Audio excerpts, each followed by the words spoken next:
Buenas noches a todos, buenas noches amigos y amigas de Milenio 3.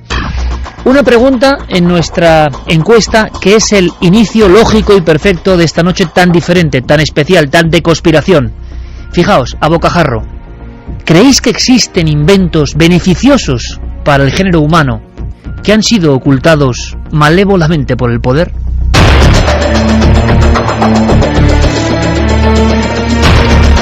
Leyendo verdad, se viene hablando hace mucho tiempo, muchos años, de inventos que iban a darnos algunas ventajas ante los males que nos acechan a todos los niveles y que, sin embargo, han sido ocultos, silenciados, han sido enterrados incluso. Grandes revoluciones que incluso fueron portada, que llegaron a los 5 continentes, que iban a ser un mundo nuevo y que se quedaron en nada.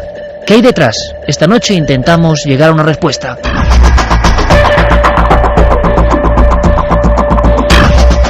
Y además, como siempre, ocurren cosas, y este programa tiene que estar pendiente de lo que pasa en el mundo, en todos los rincones del universo. Nos hemos encontrado con que precisamente ayer una noticia nos daba de nuevo esa sensación de emoción, un calambrazo a lo largo de la columna vertebral. ¿Qué noticia? Me diréis, ya lo sabéis muchos, estoy seguro, nos conocéis ya. El CERN, nuevo experimento, nueva refutación o nueva corrección. ¿Qué ha pasado? Ayer se hacía público, y de nuevo los neutrinos en todas las primeras planas del mundo. Hace 2 meses, ¿os acordáis? Ha sido uno de los temas que más ha dado que hablar. Ciencia, pero pura ciencia ficción. ¿En qué sentido? En que sus resultados nos catapultan hacia mundos incomprensibles. ¿Os interesa el asunto del viaje en el tiempo? Estoy seguro que sí. El resumen, bueno, ya lo sabéis casi todos, me imagino. Esos haces de neutrinos, esos grupos de neutrinos que habían sido más rápidos que la luz. En un experimento entre el CERN en Suiza y el Gran Sassó en Italia, 730 kilómetros de diferencia, una ventaja mínima, nanosegundos apenas, pero una ventaja que es todo un mundo. Y claro, la eclosión, el impacto e incluso alguno que otro tirándose de los cabellos. ¿Cómo es posible? ¿Será cierto que toda la física que conocíamos hay que tirarla por tierra? Sería demoler un edificio demasiado grande, ¿no creéis? ¿Es cierto que al ir más rápido que la luz hay pequeñas partículas, pequeñas porciones de masa que van más allá en el tiempo, al otro lado del tiempo? ¿Y si esto en manos de tecnologías superiores hubiese estado operándose ya durante siglos y lo que recibimos ahora son viajeros en el tiempo? ¿Es ciencia ficción? ¿Y cuántas cosas que eran ciencia ficción son sencillamente ciencia hoy? Bueno, es el experimento más polémico seguramente de la última década, sin duda. Muchos dicen que las pruebas que serán fehacientes y, hay que decirlo, incuestionables en el 2012 envuelven a toda esta historia de un halo muy simbólico. En el 2012 quizá uno de los grandes hallazgos de la historia, de la realidad, de cómo comprendemos el universo. Se vuelve a hacer el experimento y ayer se dan los datos. Esta es la noticia y por eso abrimos con ello. Al parecer no ya naces de luz, sino pulso a pulso de alguna forma, para que lo entendamos todos, vuelven a hacer el experimento, con las correcciones que habían pedido los más escépticos. El resultado lo mismo. Hay partículas, pequeñas porciones de masa, realidades que viajan, al parecer, más allá de la luz. Y esto, repito, lo dicen los científicos, no nosotros, significa casi que algo, alguien puede dar de vuelta a las manillas del reloj. Y la amplitud de preguntas que se abren se quedaron ahí hace 2 meses. Han pasado 2 meses de silencio, de correcciones, de pruebas, y no vuelven las incógnitas sino a reproducirse. No tienen respuesta. Tenemos que hablar, antes de entrar de lleno en un mundo que se asemeja incluso a esto del CERN, el de los inventos incomprensibles, tenemos que hablar con especialistas. Pero ojo, quizá nos estamos encontrando ante una de esas noticias que iba a ser la gran revolución, la enorme revolución portada mundial que iba a cambiar el mundo en el 2012. Lo tenemos ahí y quizá ocurra como otras veces, que todo se olvide, quién sabe. Porque ¿os acordáis del motor de agua? La gran panacea, con agua poder moverse como combustible mágico por el mundo. ¿Os acordáis de la fusión fría? Y de las matemáticas contra el cáncer. ¿Os acordáis de un sinfín de cosas que estaban ya aquí y que desaparecieron? Va a ser muy interesante, de verdad. Programa de ciencia, investigación y conspiración, porque de fondo, en el fondo de toda esta historia, las sombras que manipulan el mundo. Pero ahora nos llama el CERN, nos llama ese experimento. Queremos conocer la última hora. ¿Qué ha pasado en este nuevo entorno donde ha surgido lo inexplicable, lo imposible? ¿Sigue la consternación o no? ¿Con quién tenemos que conectar? Pido disculpas porque el sonido no es óptimo. Pillamos casi a Sonia Fernández Vidal casi investigando todavía y trabajando, pero yo creo que el milagro de la comunicación se va a producir. Sonia, volvemos a presentarla, física del propio CERN, trabajó en el CERN, física cuántica, especialista en óptica cuántica y una gran divulgadora, por cierto. Queremos saber qué piensa y hacernos una idea. Sonia, buenas noches. Buenas noches, ¿cómo estáis? Pues muy bien, Sonia, muy expectantes y queriendo saber lo que opináis vosotros, los científicos, porque parece que todo se ha repetido, incluso tomando quizá mayor rigor o mayor control. ¿Y qué ha pasado? Efectivamente, mirad, han reproducido los experimentos, sin embargo, con unos pequeños cambios que ahora entraremos en detalles, y bien, han visto que siguen llegando al mismo resultado de que los neutrinos parece ser que siguen llegando más rápido o viajan esa distancia más rápido de lo que lo haría la luz en el vacío. Y en este caso, bueno, han hecho unas pequeñas modificaciones. En el experimento anterior, una de las cosas que hacían es que los neutrinos se mandaban desde el CERN hacia el Gran Sasso en Italia como enlaces que fue uno de los primeros detalles que muchos de los científicos puntualizaron. Entonces, precisamente lo que han hecho en este experimento que han vuelto a reproducir, lo que han hecho es generar, en vez de estos trenes o estos paquetes tan largos de neutrinos, lo que han hecho es generar pulsos mucho más pequeños, básicamente unos 3 nanosegundos, es decir, en el momento en el que enviaban este pulso, cuando llegaba al Gran Sasso, en vez de tener que reproducir ese haz para poder hacer bien los cálculos estadísticos, simplemente cuando tenían el clic, por decirlo de algún modo, ya sabían que había llegado. Entonces, han quitado un posible error en esa medición. Fijaos que esto lo han estado haciendo desde el 21 de octubre hasta el 6 de noviembre y han encontrado unos 20 eventos que han sido medidos y que han verificado pues, los resultados anteriores.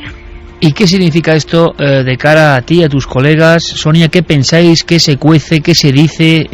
¿El desconcierto sigue siendo el mismo? ¿Es un paso más para saber que no era un error? ¿O también están las dos posturas, digamos, irreconciliables de los que piensan en el error y los que no?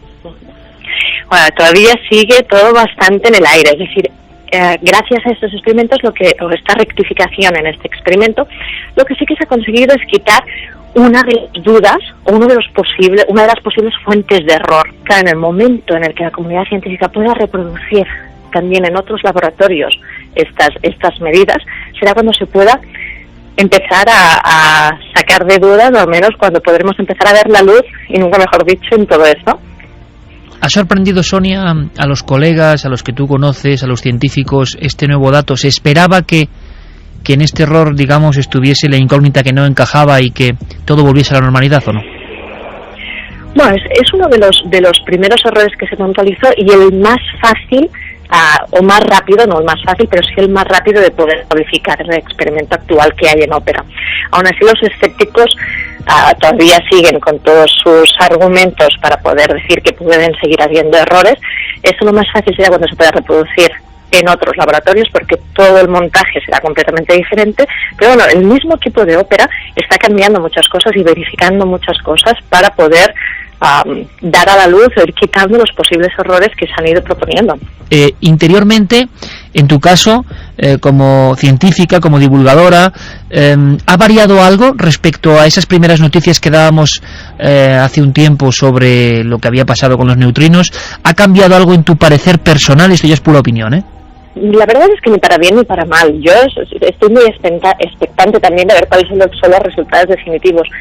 Pero yo no lo digo tanto como si fuese algo tan negativo, es decir, ha pasado en el futuro y es historia que la ciencia ha tenido que ir cambiando muchas de las bases, o no cambiando, sino ampliando la visión de nuestras teorías. Por lo tanto, si no en esta ocasión o más adelante, volver a repetir el mismo proceso no tiene nada malo, sino todo lo contrario. De eso se trata la ciencia, aunque sea lentamente, ir conociendo cada vez más el universo que nos rodea.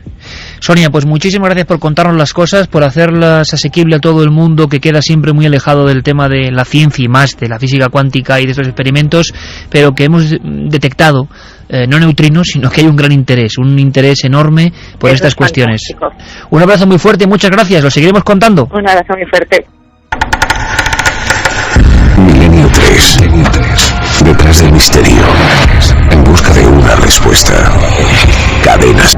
Pues da la sensación, después de escuchar a los científicos, repetimos, una de las pocas españolas que ha trabajado como física cuántica en el CERN, el lugar, el gran templo de la moderna religión de la ciencia, donde están pasando estas cosas, da la impresión de que es más serio de lo que parece. Da la impresión de que quizá lo que parecía un error pueda ser una verdad. No lo sabemos. Lo contaremos, desde luego, pero la posibilidad clarísima que ya decían hace 2 meses muchos científicos de que haya cosas que no ahora, sino lleven milenios viajando en el tiempo. Algo muy sugerente, ¿verdad? Y claro, yo le he pedido a Santiago Camacho que nos cuente con fuerza una escena para que entendamos todos de qué vamos a hablar. Porque si decimos que, por ejemplo, en Extremadura hubo un hombre que construyó una máquina de movimiento continuo, o esas historias rarísimas que surgen en la prensa y que parece que van a ser importantes para nosotros y que de repente nadie sabe nada, ¿qué hay detrás? Se ha hablado mucho del poder que mueve los hilos para censurar cualquier iniciativa realmente loable. ¿Será verdad o no? Bien, antes de volver a lanzar la pregunta y de dar las vías de contacto, Santiago Camacho, buenas noches, compañero. Buenas noches, Iker. Tú hace un tiempo nos dejabas, a mí desde luego me dejaste fascinado con una escena que vamos a recordar, ha sido la pista de salida para esta historia. Un español que en un recinto lleno de gente demostraba con una motocicleta que su motor era impulsado y vivía por el agua, e incluso, a mí eso me dejó, llegaba a beber después de recorrer varios kilómetros del depósito tranquilamente su interior, su líquido interior. Motor de agua fue una de las claves, una de las historias, una punta del iceberg. Hay mucho más. Claro, Santi ha seguido trabajando, ha llegado a los familiares de este hombre y ha sabido de conspiraciones y en muchos casos detrás del motor de agua de muertes, gente que ha muerto y que tenía ese invento en las manos. ¿Por qué no hablamos en una escena como si esta noche abriésemos una gran novela de tapa dura, Santi? Stanley Meyer, ¿quién es y cómo lo ves ahora mismo? Pues yo creo que el último recuerdo que se tiene de Stanley Meyer procede no de hace tanto. Estamos hablando del 21 de marzo de 1998. En Grove City, Ohio, había un hombre, Stanley Meyer, de 57 años, muy bien conservado para su edad, rubio, complexión fuerte, vital, que estaba tranquilamente comiendo con su familia como hacía casi todos los días en el restaurante local del pequeño pueblo. Pero ese día fue distinto. Ese día, súbitamente, la parroquia del local se quedó atónita al ver como ese hombre que conocían desde niño se levantó y gritó: «Me han envenenado». Salió corriendo hacia el parking, supongo que buscando llegar lo antes posible a un hospital o a un centro médico. Consiguió introducirse en su coche, pero no llegó a dar la llave de contacto. Allí quedó muerto, fulminado. Quedó su cadáver sin vida y la autopsia dictaminó que había sido víctima de un aneurisma, de un ataque cerebral. Pero lo curioso de Stanley Meyer es que llevaba meses diciendo a propios extraños, no solamente a sus allegados, sino incluso declarándolo en la prensa, que estaba siendo víctima de amenazas, que había importantes empresas que buscaban comprar, robar u obtener de una forma u otra la patente de su invento que se parecía mucho al de Arturo Estevez Varela. Su invento era un motor de agua.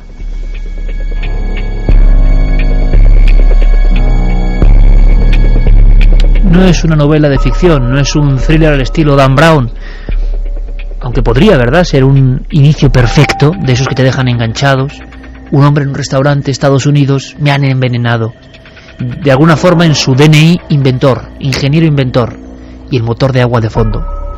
Motor de agua puede sonar a frivolidad, pero ¿y si es verdad? Si es verdad, ¿qué intereses se remueven? Vamos a hablar incluso con inventores españoles, además muy conocidos, que dicen que fueron directamente machacados.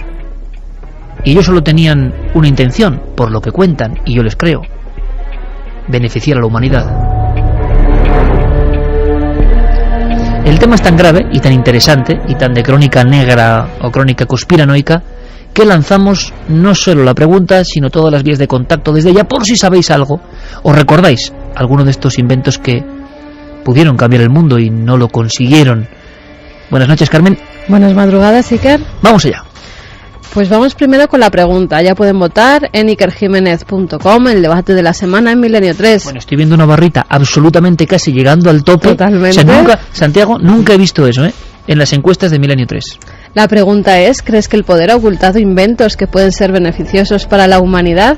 Pues esa barrita tan larga que veías es el sí, porque un 95,7% de la gente es la que ha votado que sí, que creen que se ha ocultado. Sí, yo creo que la encuesta más alta que nos ha dado nunca el número de entre una afirmación o uno 95,7 Aquí que nos misterios ocultan que esos dicen inventos. Que no. ¿Cuántos son? 4,3 nada más. Vamos a ver si el asunto cambia. Y yo no quiero convencer a nadie de nada porque nunca quiero hacerlo, pero el tema es grave. Pero vamos a escuchar, por supuesto, opiniones en ambos sentidos. Y vamos a dar las vías de contacto, Iker, para que nos den su opinión, o seguro que a nosotros se nos ha escapado algún invento que han querido también ocultar, pues que nos digan y cuál ha sido ese invento. Tierra muy de inventores, ¿eh? Sí, la verdad que sí. En Twitter y en Facebook, que nos busquen en La Nave del Misterio. Ahí pueden ir dejando sus opiniones, sus comentarios. También en www.cadenaser.com, la página web de la Cadena Ser, y milenio3 con número @cadenaser.com si se quieren explayar un poco más y mandarnos un mail. Un regalo muy, muy interesante, oye. La Almería extraña. 3 libros de Alberto Cerezuela, donde nos cuenta de todo, desde personajes extraños, brujas, hechiceros, sanadores, hasta casos poltergeist, casas encantadas, luces populares, cerros malditos. Es un pedazo de libro, de verdad. Es un libro muy recomendable, La Almería extraña, de Alberto Cerezuela, publicado por Círculo Rojo. Y además le echo el prólogo, no es por nada.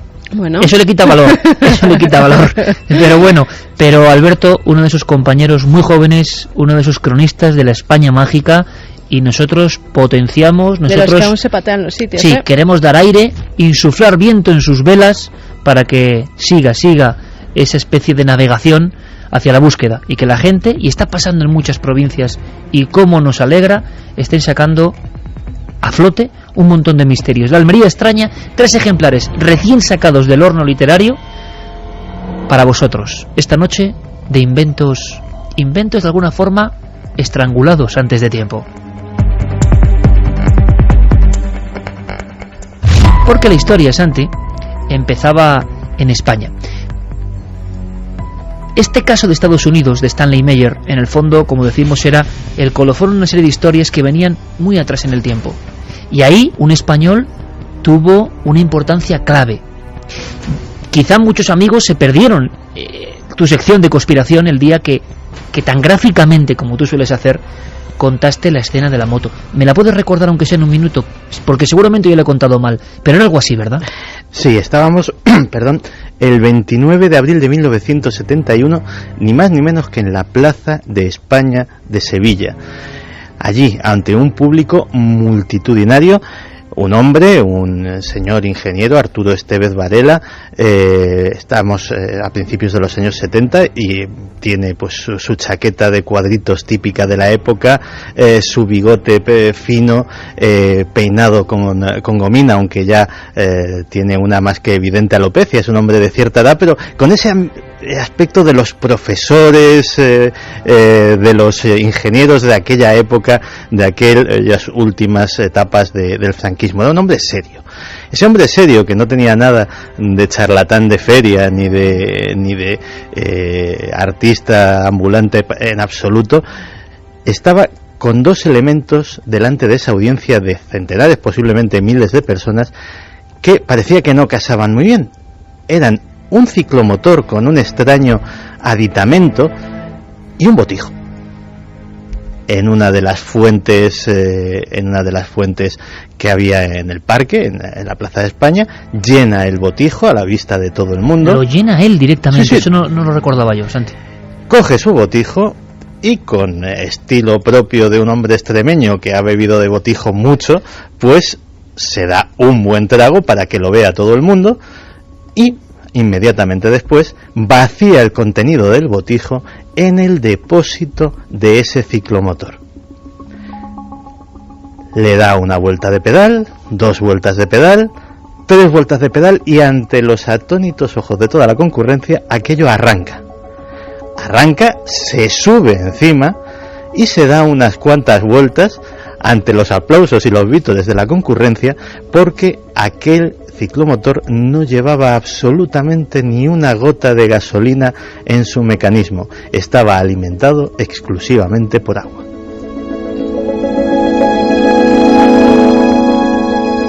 Imagino que antes de esa escena de cine también o de novela, miles de sevillanos contemplándolo, hay toda una historia y un trabajo. Es tan alucinante que tú te has puesto a investigar y has llegado casi a las raíces del asunto. Pues sí, de hecho, pensemos que de entrada el motor de agua es una expresión más que una realidad. El motor de agua en realidad es un motor de hidrógeno.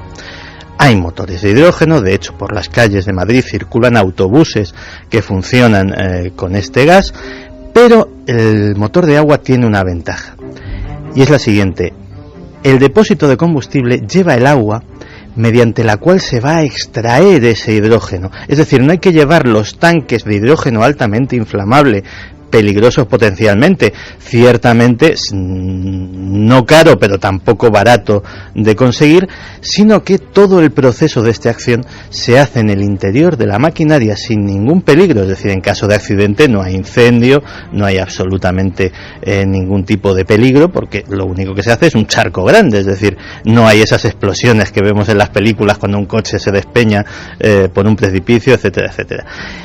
Y aparte de eso, se consigue mediante 2 procesos. Uno es el que proponía Estévez Varela, que era mediante un aditamento químico.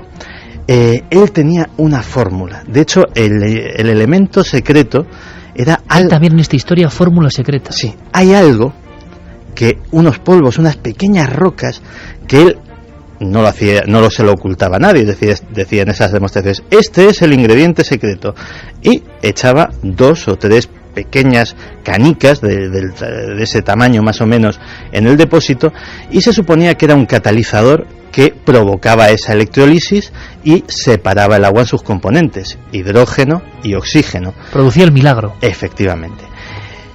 El otro medio, que era precisamente el que nuestro otro ejemplo de investigador de estas cosas propugnaba, que es el de Stanley Meyer, es utilizar la electricidad para llevar a cabo esa electrólisis, pero electricidad producida por el funcionamiento del propio motor. Es decir, encontrar un sistema que sea lo suficientemente eficiente como para generar electricidad para hacer la electrólisis y para impulsar el vehículo. Meyer decía que había conseguido exactamente eso, e hizo un buggy, hizo un coche que... Hay fotografías. Hay fotografías, participó en rallies para demostrar que su coche no solamente era eficiente, sino que corría bastante. Es decir, no hay ninguna duda. Pero claro, uno puede imaginarse, bueno, estas cosas pueden ser de investigadores más o menos excéntricos. Sí, la imagen que te has dicho, ese hombre con bigotillo, chaqueta de cuadros en la plaza de Sevilla, y que es la eterna imagen del español, pero la eterna imagen, ¿eh? Hace poco recordábamos al doctor Delgado, que solo, absolutamente solo, llega a una genialidad, sin ayuda de casi nadie, y llega a esa genialidad, y luego ya hay problemas, claro. Pues fíjate que hemos decidido preguntar a una científica, a una persona que es absolutamente puntera en ese campo, precisamente en la investigación sobre los motores de hidrógeno. Así que nos hemos puesto en contacto con Loreto Daza Bertrán, responsable de la unidad de pilas de combustible e integración de sistemas del CIEMAT, donde desarrolla el proyecto ENERCAM, y es lógicamente investigadora del CSIC, del Centro Superior de Investigaciones Científicas. Y le hemos pedido que nos haga una pequeña semblanza de la figura de Arturo Estévez Varela, ¿Qué supone para ella este personaje? Y la respuesta nos ha sorprendido. Y en respecto a Arturo, ese es Varela, me parece un hombre excepcional, que tuvo la desgracia de no ser considerado en su época, no le hicieron caso. También porque muchas veces cuando no se difunden bien las ideas, no llegan. Cometió el error, por hacerlo más simple, de llamar a su motor, al desarrollo del motor, el motor de agua. Ese fue el gran error, porque nadie le creyó. Y es una pena, porque el desarrollo que hizo fue impresionante. Es un innovador. Realmente muchas cosas se han hecho que se están haciendo ahora mismo, o que hay otros investigadores que están destacando, como no en el extranjero, están haciendo las mismas cosas que ese señor hizo hace tantos años.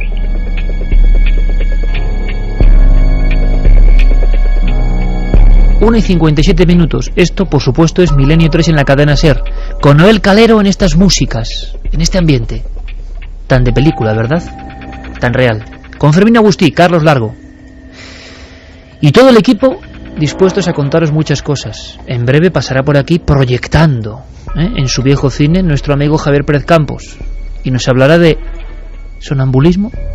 Creo que va a ser muy interesante. Pero Santi, te lo digo de corazón, se ha puesto la carne de gallina. Porque en ese corte, y además con esa forma de comunicar, de esta científica del CSIC, he visto en esos 30 segundos, he intuido, he sentido la eterna historia de este país y de los genios de este país. Incomprensión total. Incomprensión para un hombre que ni más ni menos que sus patentes desarrolladas a lo largo de muchos años de investigación, decía en una entrevista, tengo la cabeza que me va a reventar de tantas pruebas que he hecho. Esas patentes las donó al Estado español para su explotación y para beneficio de todos los españoles. La respuesta a ese donativo generoso fue que fueran sometidas a un examen por parte del Colegio de Ingenieros, que dijo que bueno, que todo aquello estaba muy bien, pero que no tenía mucho fundamento, y recomendaba cerrar el proyecto porque, palabras textuales, ya hemos hecho bastante el ridículo. Ahora preguntas de todos vosotros que estoy seguro están pasando de cerebro a cerebro en una comunicación, en una sinapsis interesante, ¿no? ¿A quién perjudicaba el motor de agua? ¿Qué salto era ese? Hablamos de hace casi medio siglo. ¿Sabéis que esto ha pasado en otras cosas? En otros problemas importantes, no solo de lo que significa el consumo del petróleo, sino en otros problemas importantes como el agua, el problema del agua y tantos. Y eso que ha dicho Santiago Camacho, carpetazo al asunto, ha ocurrido. Hay que ser conspiranoico y pensar que hay fuerzas ocultas que manejan las cosas y que no les interesa, solo multinacionales o algo más. Luego sabremos, después de las noticias, qué le pasó a este hombre, a dónde llegó y por qué esa científica que va a seguir contándonos cosas habla de un auténtico genio. Se adelantó a su tiempo, como suele pasar en España, y se encontró con el muro del silencio. Esta noche nosotros cogemos un martillo y un cincel e intentamos romper ese silencio. Ahora, como siempre, las noticias. Por cierto, noticias que vienen cargadísimas de historias. Historias en imágenes que nosotros contamos solo con la fuerza de la voz. Informativo del misterio en la cadena SER.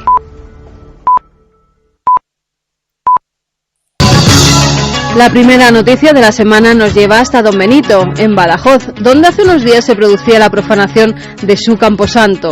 Manuel Martín, el encargado de este cementerio municipal, encontró varios ataúdes en el suelo que habían sido extraídos de 5 tumbas. Le hemos preguntado a nuestro compañero Gonzalo Pérez Sarró qué escenas encontraron los trabajadores al acceder al camposanto. Lápidas levantadas, ataúdes abiertos y restos humanos esparcidos por los pasillos de distintos sectores del recinto funerario.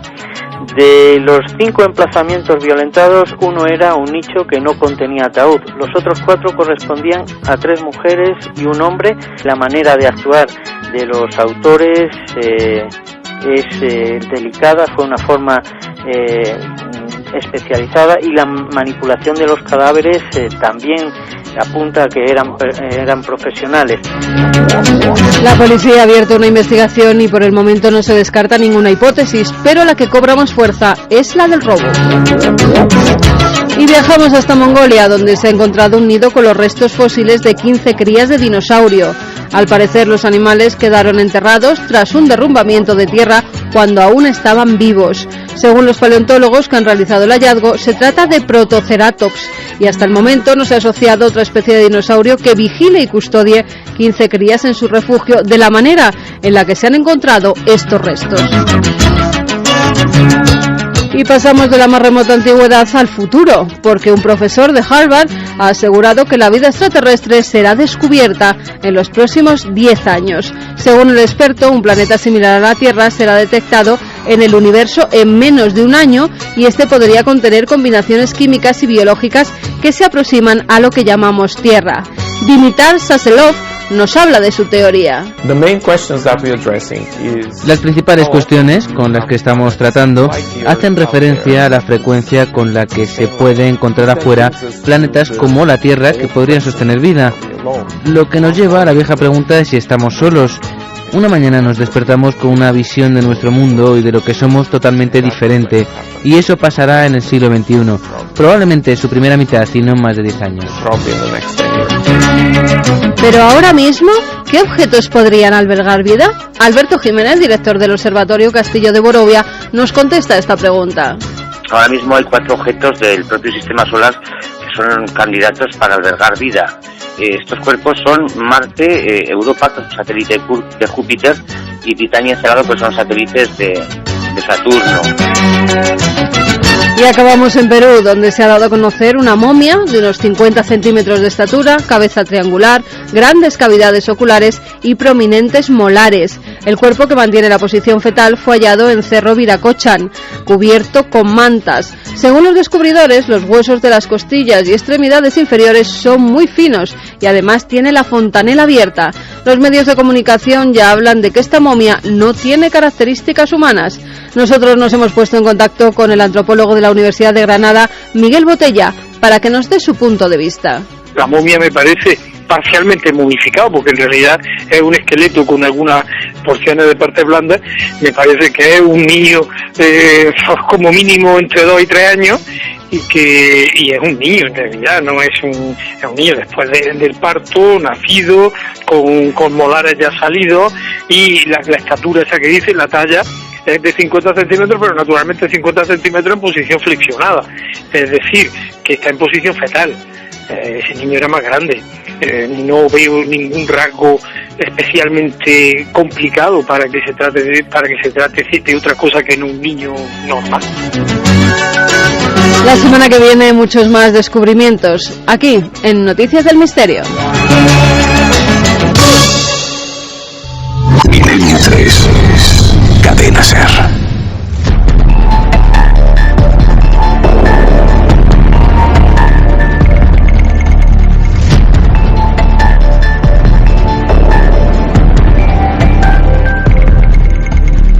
Repaso semanal intenso, de la prehistoria a las momias y al espacio. Y ya tenemos escándalo con esa momia que se ha dado a conocer como ser extraterrestre. Así pasa con Internet. Por cierto, en Internet, en la red, también ha habido inventos que iban a dar la vuelta al mundo y a cambiarlo, como casi haciendo un 8, ¿no?, con el mundo, y que se quedaron en nada. ¿También hay conspiración en ellos? Pero lo cierto y verdad es que en Internet todo vuela, y esta historia de la momia, pues rápidamente, poco menos que aquel cráneo de las estrellas, pero versión peruana, que siempre es como más bonito, ¿no? Todo lo que tiene Perú es bizarro y mágico. Pero, claro, hablando con Botella, las cosas quedan bastante claras. Pero es nuestra motivación dar las noticias en este espacio, ya pionero, en este espacio maravilloso de noticias que cuentan lo que nadie cuenta. Ahora bien, nuestro compañero Santi Camacho se había quedado en una escena y nos dejaba en máximo suspense.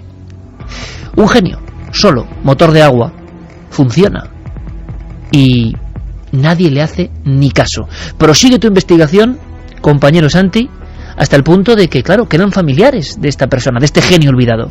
Pues sí, hemos conseguido encontrar, Carlos Largo ha conseguido encontrar, ¿quién si no?, efectivamente, a Arturo Estevez, hijo, que es lógicamente pues el hijo de Arturo Estevez Varela. Y que pues nos ha hablado no solamente del invento de su padre, sino también pues de algunos recuerdos que tiene de aquellas demostraciones, etcétera, etcétera. Pero sobre el invento nos comentaba esto. En el asunto del motor de agua, que se llamaba en su día, o se llamó en su día, pues él lo que hizo fue intentar que con la descomposición del agua, o lo que vulgarmente podamos llamar la electrolisis, él generaba hidrógeno, que era el combustible que él utilizó para funcionarlo el motor, ¿no?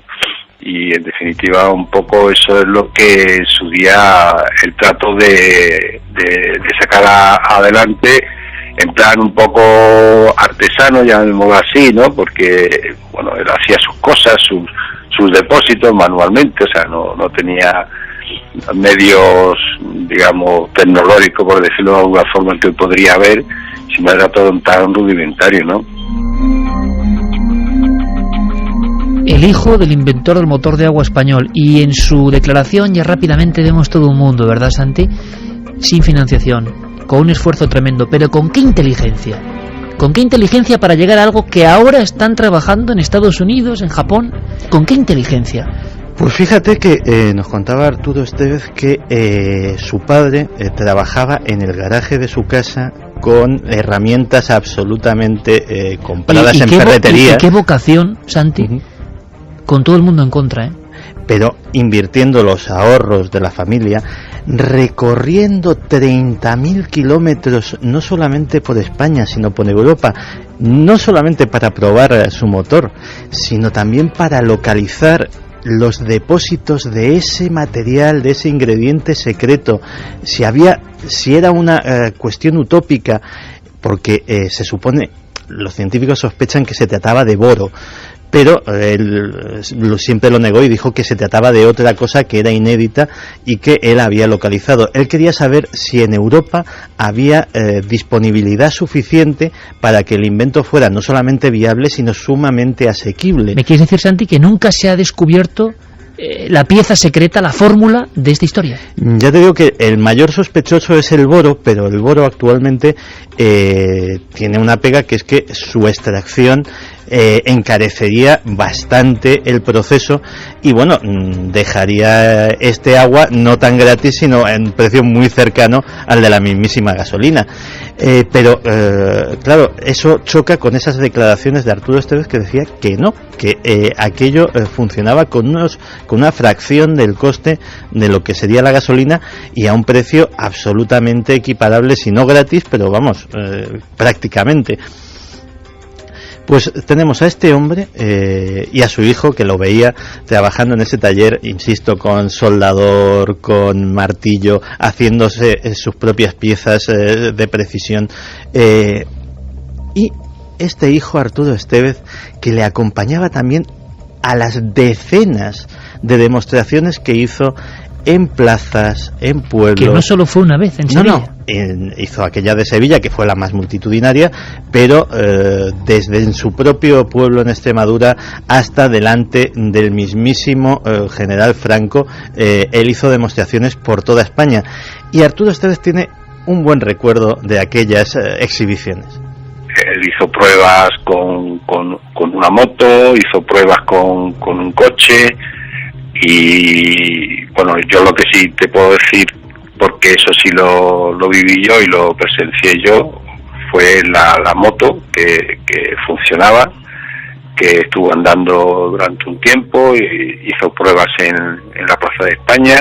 Y bueno, en aquel entonces pues aparentemente era un adelantado en ese sentido. Lo que hoy, digamos, se está investigando mucho sobre el hidrógeno para que sea el combustible que actualmente pueda sustituir a la gasolina o al gasol, y bueno, él a su manera pues estuvo un poco avanzando en ese tema, ¿no? ¿Y qué pasó? ¿Se quedó solo en un prototipo? ¿No llegó a fabricarse industrialmente ni uno de prueba? ¿El gobierno de Franco en aquel momento o los gerifaltes no le hicieron ningún caso? ¿Podía poner esto a España, digámoslo así, en en un nivel puntero, ¿no?, con un hallazgo de este tipo.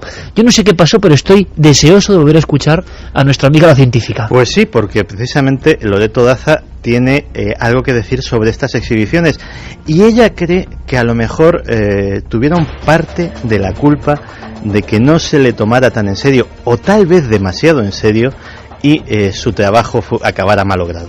En este hombre hizo todo, o sea, porque nos reíamos mucho de verle ahí con la motito recorriéndose España, bebiendo del botijo, y ese agua del botijo después la echaba en el depósito de, entre comillas, combustible, y con eso la moto andaba. Parecía que era de chiste, porque claro, una cosa vista así, nadie se la cree. Y es que es verdad, este hombre hizo algo muy impresionante, que es desarrollar un sistema para producción de hidrógeno en combustible del que en aquel entonces ni se mencionaba como combustible, aunque evidentemente se utilizaba, pero nadie para utilización en automoción y para que cualquier usuario pudiera manejarlo, pues es que era impensable. Y este hombre lo hacía de una manera absolutamente segura, que es utilizando el agua. O sea, el agua, mediante, claro, esos polvitos mágicos que estaban dentro del depósito, lo que era un producto químico, que lo que hacía precisamente era facilitar la producción de hidrógeno a partir del agua, mediante un proceso químico. Entonces, lo hacía de forma segura, porque realmente él llevaba agua en el depósito, simplemente se iba teniendo lugar reacción y se iba produciendo hidrógeno. ¿Y qué pasó con todo esto? ¿Qué mano negra estuvo detrás de esto? Más información, Santi. Pues mira, todo parece indicar, y al menos así lo dicen crónicas periodísticas de investigación actuales, porque en la época se hizo una mención anecdótica de este asunto, que la orden de parar aquello vino directamente del Palacio del Pardo, vino directamente del general Franco. ¿Qué motivaciones podía haber en el gobierno de España de aquella época para renunciar a algo que acabamos de tener una campaña electoral en la que ambos candidatos se han llenado la boca en decir que España lo que le puede salvar es la investigación y el desarrollo? Sí, todos los políticos de todos los colores siempre con lo mismo, ¿no? Investigación y desarrollo, pero... Pues bien, luego tenemos al genio solitario, claro. Esto podría haber sido una de esas muestras de investigación y desarrollo español que podrían haber revertido en un gran beneficio a nuestro país. Pues el caso es que Loreto Daza pues también nos ha hablado de este olvido y de este ostracismo. Sí, pero ahora no sé por qué se ha suscitado todo este interés ahora mismo de volver a lo que hizo ese señor. Yo de hecho muchas veces he estado revisando bibliografía, cosas que hacen, y como no, siempre Estados Unidos, ¿no?, que parece que se van siempre a la cabeza de todo. Un día leyendo un artículo precisamente de un profesor, una eminencia y todo esto, lo presentaba como una novedad el tema de la producción de hidrógeno, y yo pensé, pero si eso lo había hecho nuestro compatriota hace un montón de años, y se silenció. No tuvo el efecto. ¿Por qué? Porque él tampoco estaba relacionado con las personas que podían entender, tampoco era un científico, ¿no? Estaba relacionado en ese mundo que le pudieran entender. Y luego también muchas veces pues porque hay cosas que se van adelante, ¿no? Vaya frases, y apunte para navegantes, y quien quiera leer que lea. Es que no era un científico, no estaba bien relacionado. Y eso pesa mucho. Esto es como Sautola, estoy viendo exactamente el descubridor de Altamira.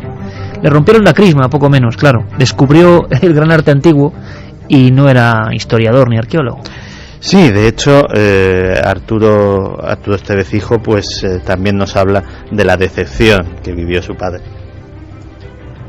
Tampoco se preocuparon mucho en investigar el motor de agua de mi padre. Evidentemente no era nada apetecible que un señor sacara digamos al mercado, o posible que sacara al mercado un producto que de alguna manera al petróleo no voy a decir que lo hundía, ¿no?, pero evidentemente era una energía alternativa. Posiblemente tendría una gran decepción, pero bueno, él era una persona que por decirlo de alguna forma miraba para adelante, y bueno, cuando aquello se silenció, porque llegó un momento que ya no se hablaba más del motor de agua, pues bueno, se quedó ahí un poco en el olvido. Nada tan injusto, mucho más injusto que la propia muerte, es el olvido absolutamente programado. Aquí hay una historia tremenda. Y yo, escuchando al hijo del inventor del motor de agua español, ahora empieza a reconocérsele, lo decía la científica de alguna forma, es la misma historia, una y otra vez, contada una y otra vez. El hombre en su individualidad sagrada realmente, por encima de burocracias y de comunidades y de historietas, que con su vocación en su propio garaje descubre algo. Claro, ese algo se trunca, no interesa. ¿Cuándo interesa y cuándo no interesa? Esa va a ser la pregunta de esta noche. Y ahora vamos con las vuestras, con vuestras reflexiones, que siempre son interesantísimas. Pero yo, Santi, te lo digo, he recordado una imagen que incluso recreamos en su día en nuestro documental El Salto Infinito, que es Sande Sautuola solo paseando en su casa, en su jardín de Puente San Miguel, a punto de morir, bisabuelo, ¿no?, de la familia, de alguna forma, de la herencia de Botín, de los directores del Banco de Santander. Este hombre, pionero absoluto, con una especie de intuición, de iluminación increíble, descubre el arte rupestre. Y lo cuento, ¿y sabéis por qué lo cuento? Porque parece mentira, pero mucha gente en nuestro país no lo sabe. El arte de las cavernas lo descubre un español, pero nadie le creyó. Nadie le creyó. El entorno, como él no era científico, ni el arqueólogo, nadie le creyó, y entonces murió de pena. 20 años después prácticamente de su muerte, se descubre que tenía razón.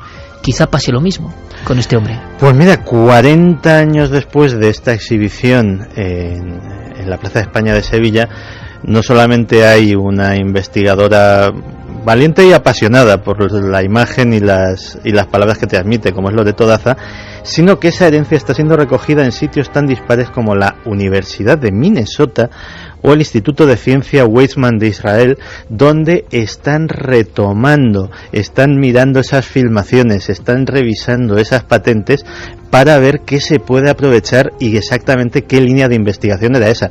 Lo triste es que esperemos que si algún día pues nuestro coche o nuestra moto o el tren, quién sabe, en el que vayamos, funciona con un motor de agua, pues a mí personalmente me daría cierta pena que viniera con una patente estadounidense o israelí.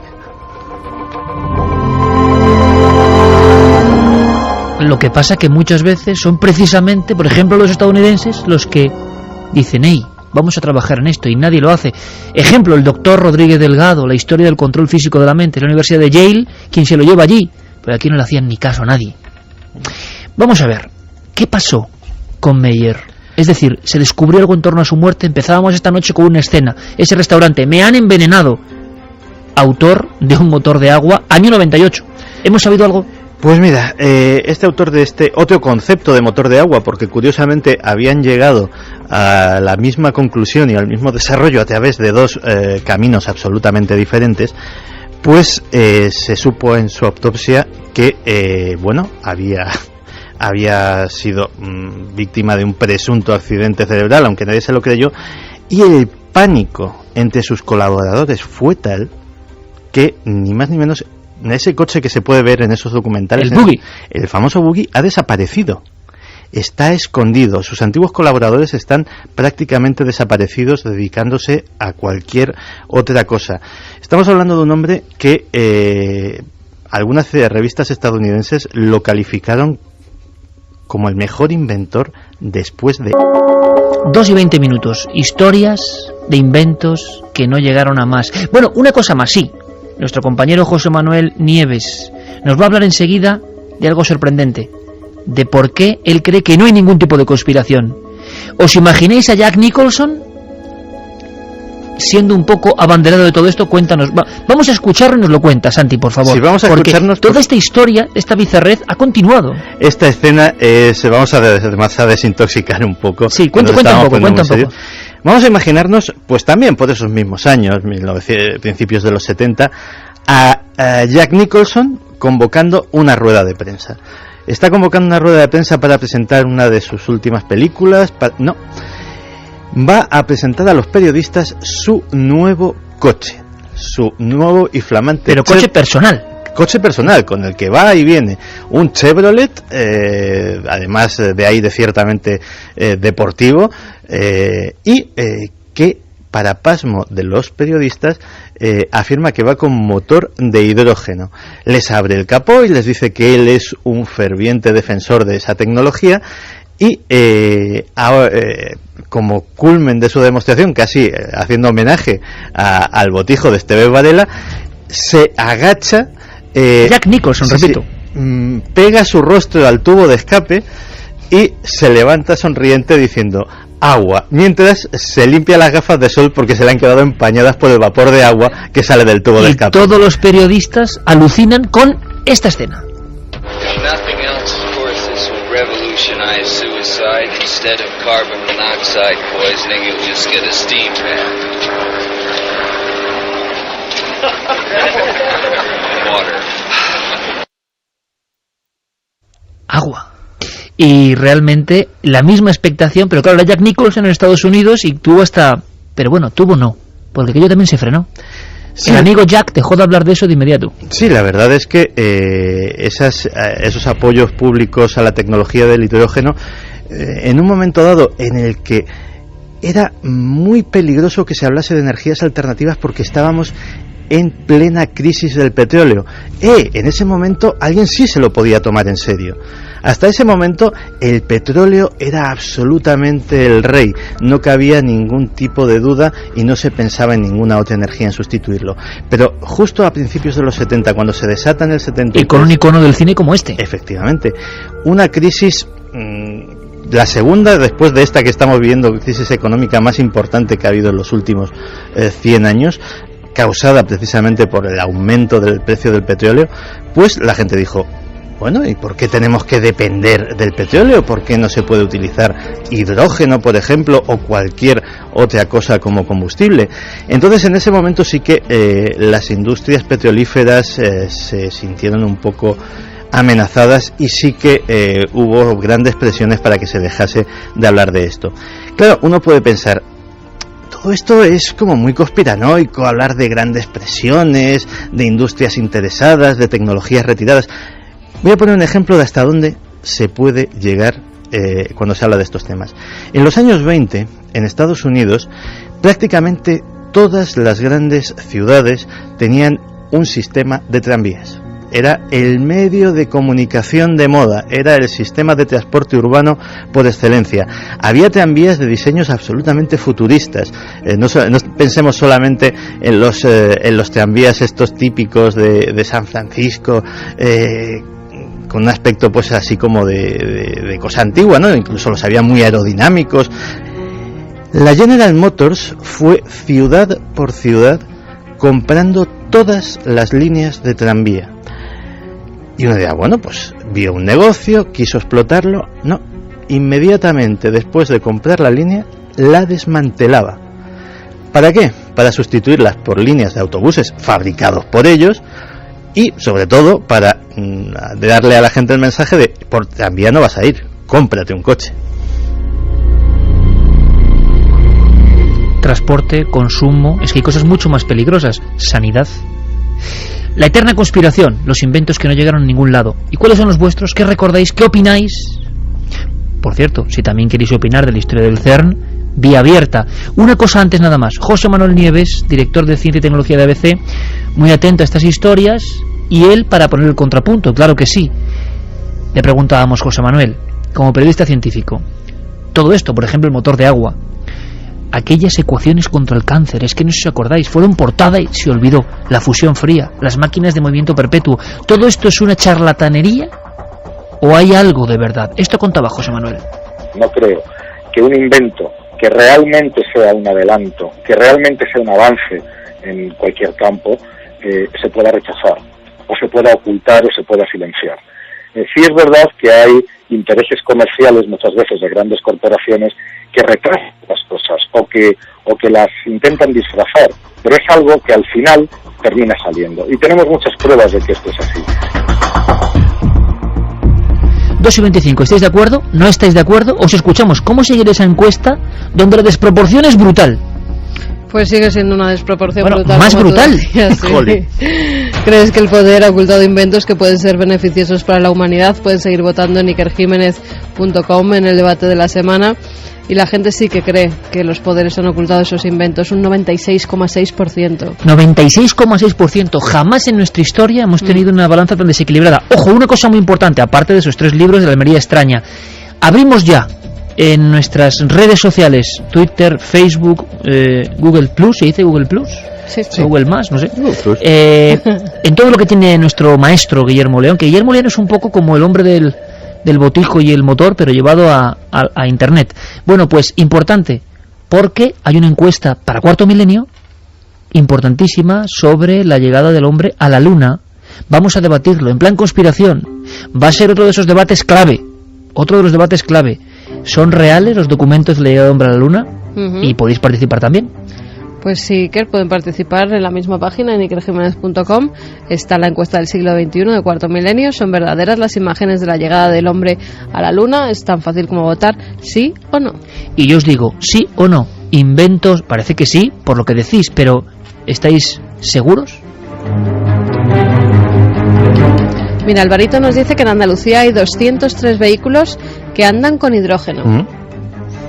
José de Málaga, hubo un inventor, creo que gallego, que inventó un sustituto de la gasolina mediante un arbusto bravío. Solo se habló en la tele un par de días. No era fuerza. Hidrocarburo y solo le podían aplicar impuestos. Y no se le podían aplicar impuestos. Sí, la historia que nuestro compañero Luis Álvarez estaba muy interesado en ella, lo recuerdo perfectamente. Aquello del Tojo de Galicia convertido en carburante, pero lo mismo, quedó así como entre tinieblas. Luis de Edimburgo dice: en Badajoz, en los talleres de mi abuelo, una persona demostró que el motor de agua podía hacerse, y mi tatarabuelo en 1898 fabricó el primer coche eléctrico. Autos de la Cuadra se llamaban. Oye, pues con esta persona hay que hablar, con esta persona hay que hablar. Por cierto, Extremadura es tierra no solo de conquistadores, sino de inventores, ¿eh?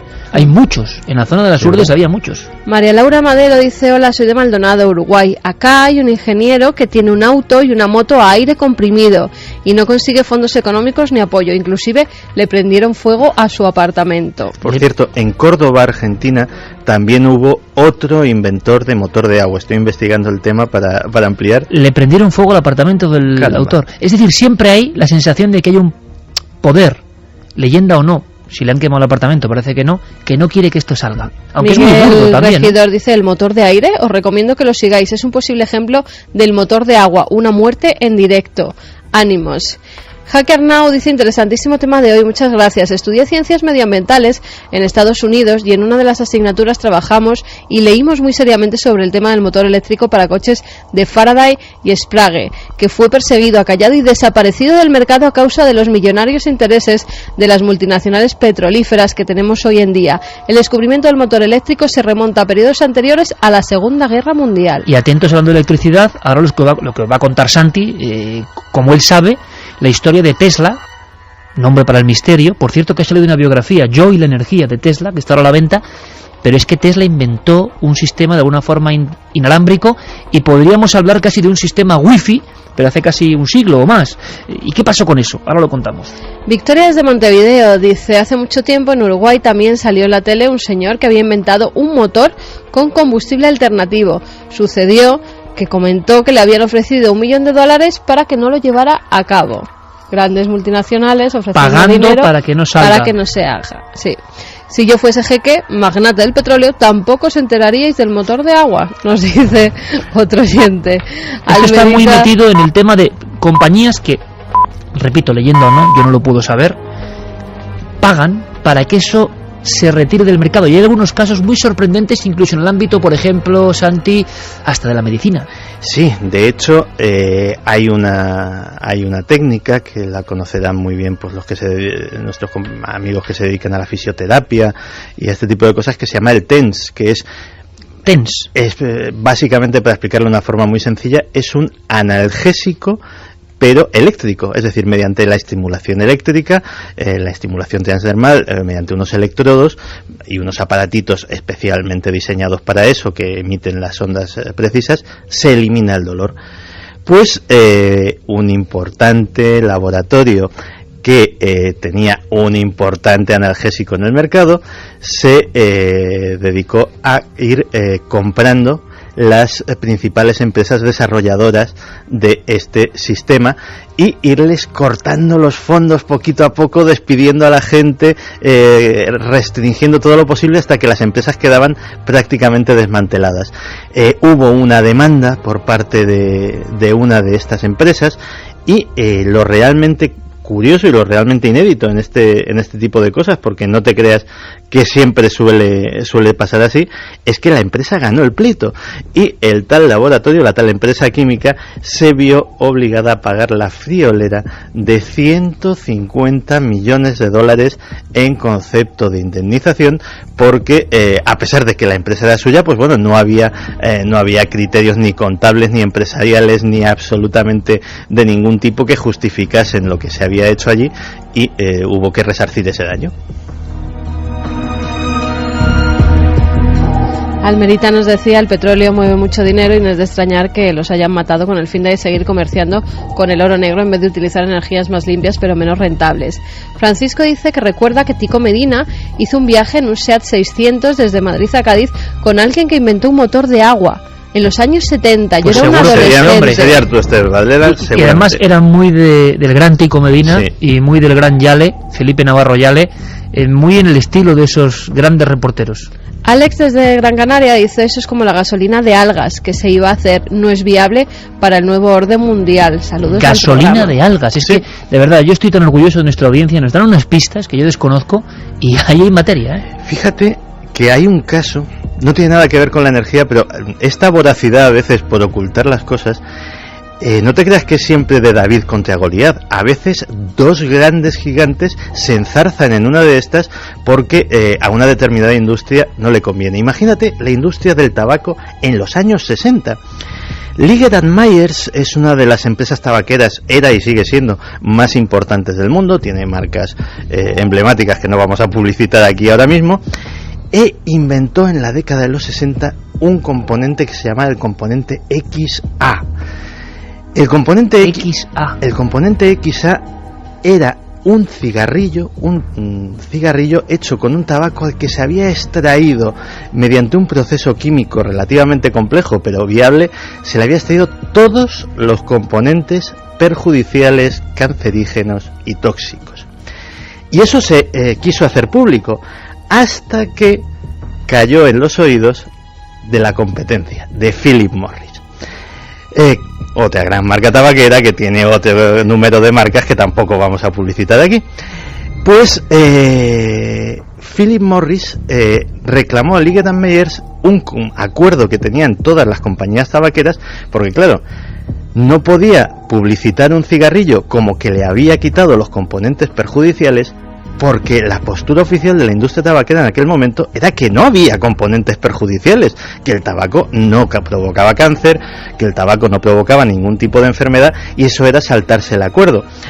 Hasta que la cosa llegó hasta los tribunales. Y hay un caso de la ciudad y el condado de San Francisco contra Philip Morris, en la cual se hace referencia a todo este asunto. El caso es que en aquel momento el acuerdo fue dado por bueno, era un pacto entre caballeros, muy entre comillas. Liggett & Myers retiró por completo toda su investigación del componente XA y no se ha vuelto a oír hablar del cigarrillo no tóxico en la vida. Josiño nos dice que en 1996 un inventor fue demandado por dos inversores a quien él había vendido su tecnología a pilas de combustible de agua. Su coche nunca ha sido examinado. Nos dice Antonio que, Carmen, no sé si habéis hablado con Bonsetti sobre el técnico canario que entrevistó en Ser Aventureros sobre un tema de aprovechamiento hídrico. Totalmente el tema de hoy. Bueno, ¿cómo que totalmente el tema de hoy? Dicho y hecho, vamos al origen de esa noticia. El origen de esa noticia, ¿vale? ¿Os parece? A las 2:35.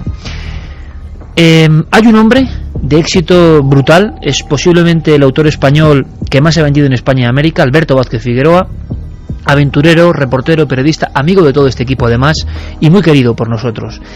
Pero aparte de que ganó muchos millones, y él me lo decía muchas veces, pero es que he escrito 60 libros, amigo, y con mucho esfuerzo, y muchos de ellos nunca fueron publicados. Pero él de repente en un momento dado parece que tiene otra sensación, otra necesidad. No solo es el éxito y la publicación, sino paliar el problema importante de la falta de agua.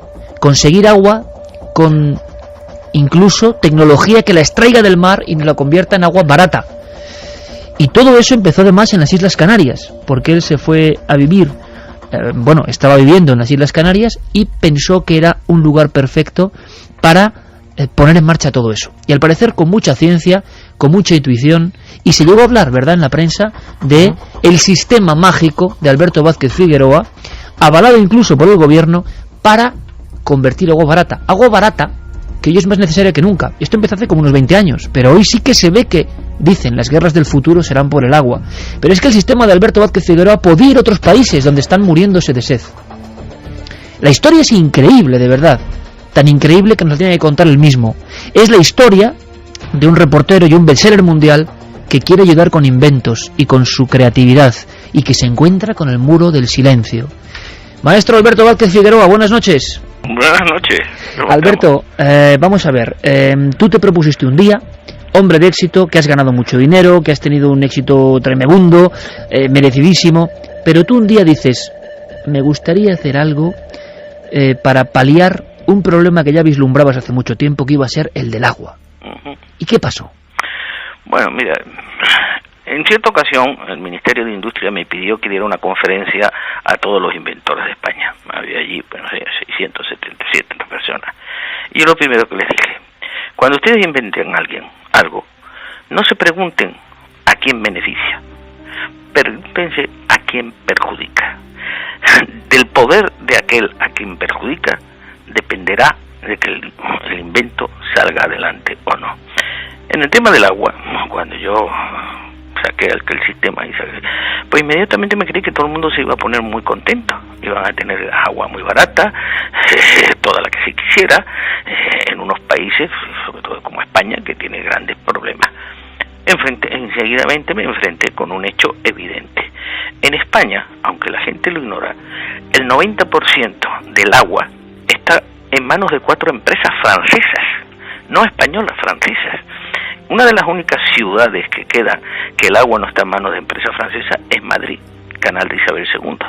Entonces, cuando todo esto surgió la posibilidad de hacer mis desaladoras, me acuerdo que un gerente general de una de las empresas francesas un día me invitó a comer y me dijo, mira Alberto, te vamos a decir una cosa para que lo tengas muy clara. Nosotros nunca vamos a permitir que se hagan desaladoras de las tuyas. Eso quítatelo de la cabeza. Dedícate a tus libros y olvídate del tema. Bueno, ¿por qué? Dice, mira, nosotros en las ciudades en las que manejamos y desalamos, por ejemplo, la ciudad de Las Palmas, que era de ellos, de distribución del agua, nosotros estamos desalando el agua, entonces era a 90 pesetas metro cúbico. Y lo estábamos vendiendo a 190, 200 pesetas metro cúbico. Ahora bien, si hiciéramos desaladoras de las tuyas y obtuviéramos el agua a 15 pesetas, que sabemos que se puede desalar a 15, 20 pesetas en aquel tiempo, ¿qué crees que podemos venderla? Al doble, a 30 pesetas, al triple, a 45 pesetas, al cuádruple, lo cual ya sería un escándalo. Entonces estaríamos ganando 50 pesetas por metro cúbico, en lugar de 100 y pico que estamos ganando ahora. Si tú hiciéramos las desaladoras y te las compráramos y te callaras, te comprábamos todas las que quieras y las seguiríamos vendiendo a 190 y nuestro negocio sería mucho mejor. Pero como a ti sé que no te vas a callar, sino que lo que te interesa es saber que se desala muy caro, muy barato, no lo vamos a hacer. Y me puso un ejemplo. Me dijo, ¿tú qué prefieres? ¿Vender 100.000 libros en tapadura o vender 100.000 libros de bolsillo a mitad de precio? Yo, hombre, claro, 100.000 libros de tapadura gano más. Después es lo mismo. Hombre, pero los libros lo compra el que quiera, el agua es un bien necesario, a veces vital, y vosotros no estáis pensando en los consumidores. Me dijo, mira, perdona, los consumidores es un problema del gobierno, no nuestro. Si yo les digo a mis jefes en París que he consentido de ganar 100 y pico pesetas metro cúbico a solo ganar 30 o 40 como máximo, al día siguiente me nombran portero de la empresa en lugar del presidente. Y lo dijo así tan claro. ¿Cuál ha sido el resultado? En España no hay ninguna desaladora hoy en día que funcione. Las que se hicieron, que además la única que se terminó, que fue la de Carbonera, costó casi 300 millones de euros, una brutalidad, y está trabajando al 6% de sus posibilidades, lo cual significa una ruina por todos los españoles. Y las demás todas se han cerrado, porque además como ha aumentado el precio de la electricidad, y las mías se basaban en que casi no consumían electricidad, más bien producen electricidad, pues ahora ya no hay desaladoras. Y cuando venga otra nueva sequía, nos encontraremos que las empresas ganaron mucho dinero haciendo esas desaladoras que ahora no sirven para nada. Porque además, Alberto, y para que toda la gente, sobre todo el público joven, lo siga muy bien, porque igual no está al tanto, tu sistema para producir agua mucho más barata era realmente revolucionario, ¿no? Era una gran mejoría respecto a lo que había. Y tanto más cuanto más cara es la electricidad. O sea, y ahora que la electricidad se ha subido a unos precios inabordables, pues no es posible. Hoy en día las desaladoras todas a medio construir se han abandonado. Ahora me he encontrado con una cuestión, el problema del agua de Somalia.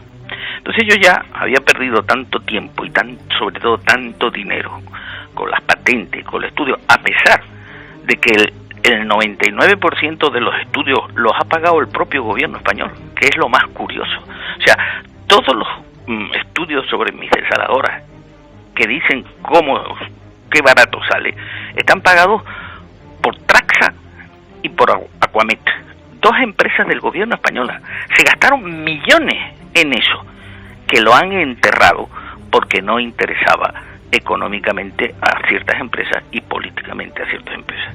Ahora, después de haber dicho, bueno, ya he perdido todo lo que puedo perder en eso, ahora he visto lo que ocurre en Somalia y he empezado a pensar que esa gente, qué miseria que están pasando, y entonces pensé, bueno, pues aquí hay una posibilidad de solucionar parte del problema, o casi todo el problema de Somalia.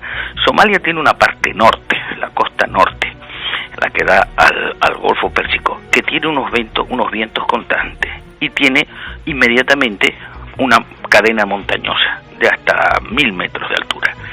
Entonces pensé, bueno, si con este viento constante se ponen unos molinos grandes, no que produzcan electricidad, sino que simplemente suban el agua a la montaña, van subiendo agua de mar a la montaña, y luego se hacen dos cosas: o aún en unos momentos se tira el agua hacia abajo y se produce electricidad por un salto de agua, o en otros momentos por mi sistema se desala el agua y se produce agua gratis. Y le propuse a la FAO, ¿no? Podemos solucionar ese problema, y además hay un sitio donde además se puede producir mucha energía a largo plazo. ¿Y qué pasó, Alberto? Pues bueno, tuve 2 reuniones con los de la FAO muy interesantes, y llamaron a los de la Oficina Española de Ayuda Exterior. Me reuní con ellos y me di cuenta de una cosa: todos los que están en la Oficina Española de Ayuda Exterior no estaban preocupados en absoluto por lo que iba a pasar, por lo que la gente se está muriendo en Somalia. Estaban preocupados porque puede venir mañana un cambio de gobierno y todos ellos se van a ir a la calle. Entonces, preocupados por su futuro, porque estaban en una empresa fenomenal, repartiendo dinero a manos llenas, viajando de aquí a allá, y diciendo que si mañana le dan tanto dinero a la asociación de homosexuales de no sé dónde, y al otro día no sé dónde y tal, y que ahora lo que preocupaba no era, y no les preocupa en absoluto lo que va a ocurrir en Somalia, ni que cada día se estén muriendo los niños, ni que las madres tengan que dejar a los niños más débiles en el camino para intentar salvar a los más fuertes. No, les preocupaba dónde se van a enchufar a partir de la semana o del mes que viene. Entonces se me caen los palos del sombrajo. Yo dije, mire, aquí tienen ustedes todos los informes, aquí tienen ustedes todos los estudios, aquí tienen todo firmado por el gobierno español, no por mí. Si lo quieren hacer, lo hacen. Pero yo ya no me meto más en ruina por esto. Lo doy, y doy mis patentes gratuitamente, pero ya no puedo hacer más, porque el Don Quijote se la pegó contra los molinos de viento, pero ya es que me la ha pegado 17 veces contra los molinos de viento, y ya ni siquiera el caballo me aguanta. Cada vez que veo un molino de viento, ya anda y vete a freír, yo no camino más. Alberto, pues de verdad que con esta crónica tan vivida, tan contada como tú sabes, tan auténtica y tan de Quijote, por fortuna todavía quedan, nos has hecho un perfil exacto de lo que pasa, de qué se encuentra una persona cuando descubre algo que puede ser importante para la humanidad y de pronto se encuentra con los tejemanejes del poder. Maestro Alberto Vázquez Figueroa, hasta la próxima, amigo. Buenas noches. Un abrazo muy fuerte. Igualmente. Un sonido. Una voz. Una investigación. Milenio 3. Iker Jiménez. Cadena SER.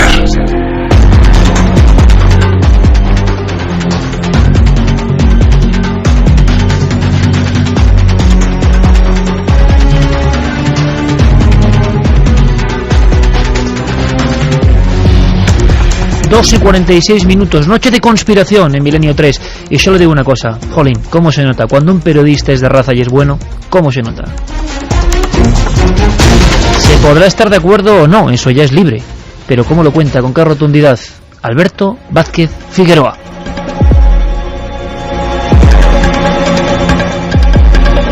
Y ha dejado el aire cortado aquí, ¿no? O sea, ¡pum! Así como suena, diciendo, esto es lo que a mí me ha pasado. Daba las patentes gratis para solucionar una escena que él decía: las madres de Somalia dejando al niño más débil insolado, muerto, para proteger al más fuerte en una huida hacia la nada.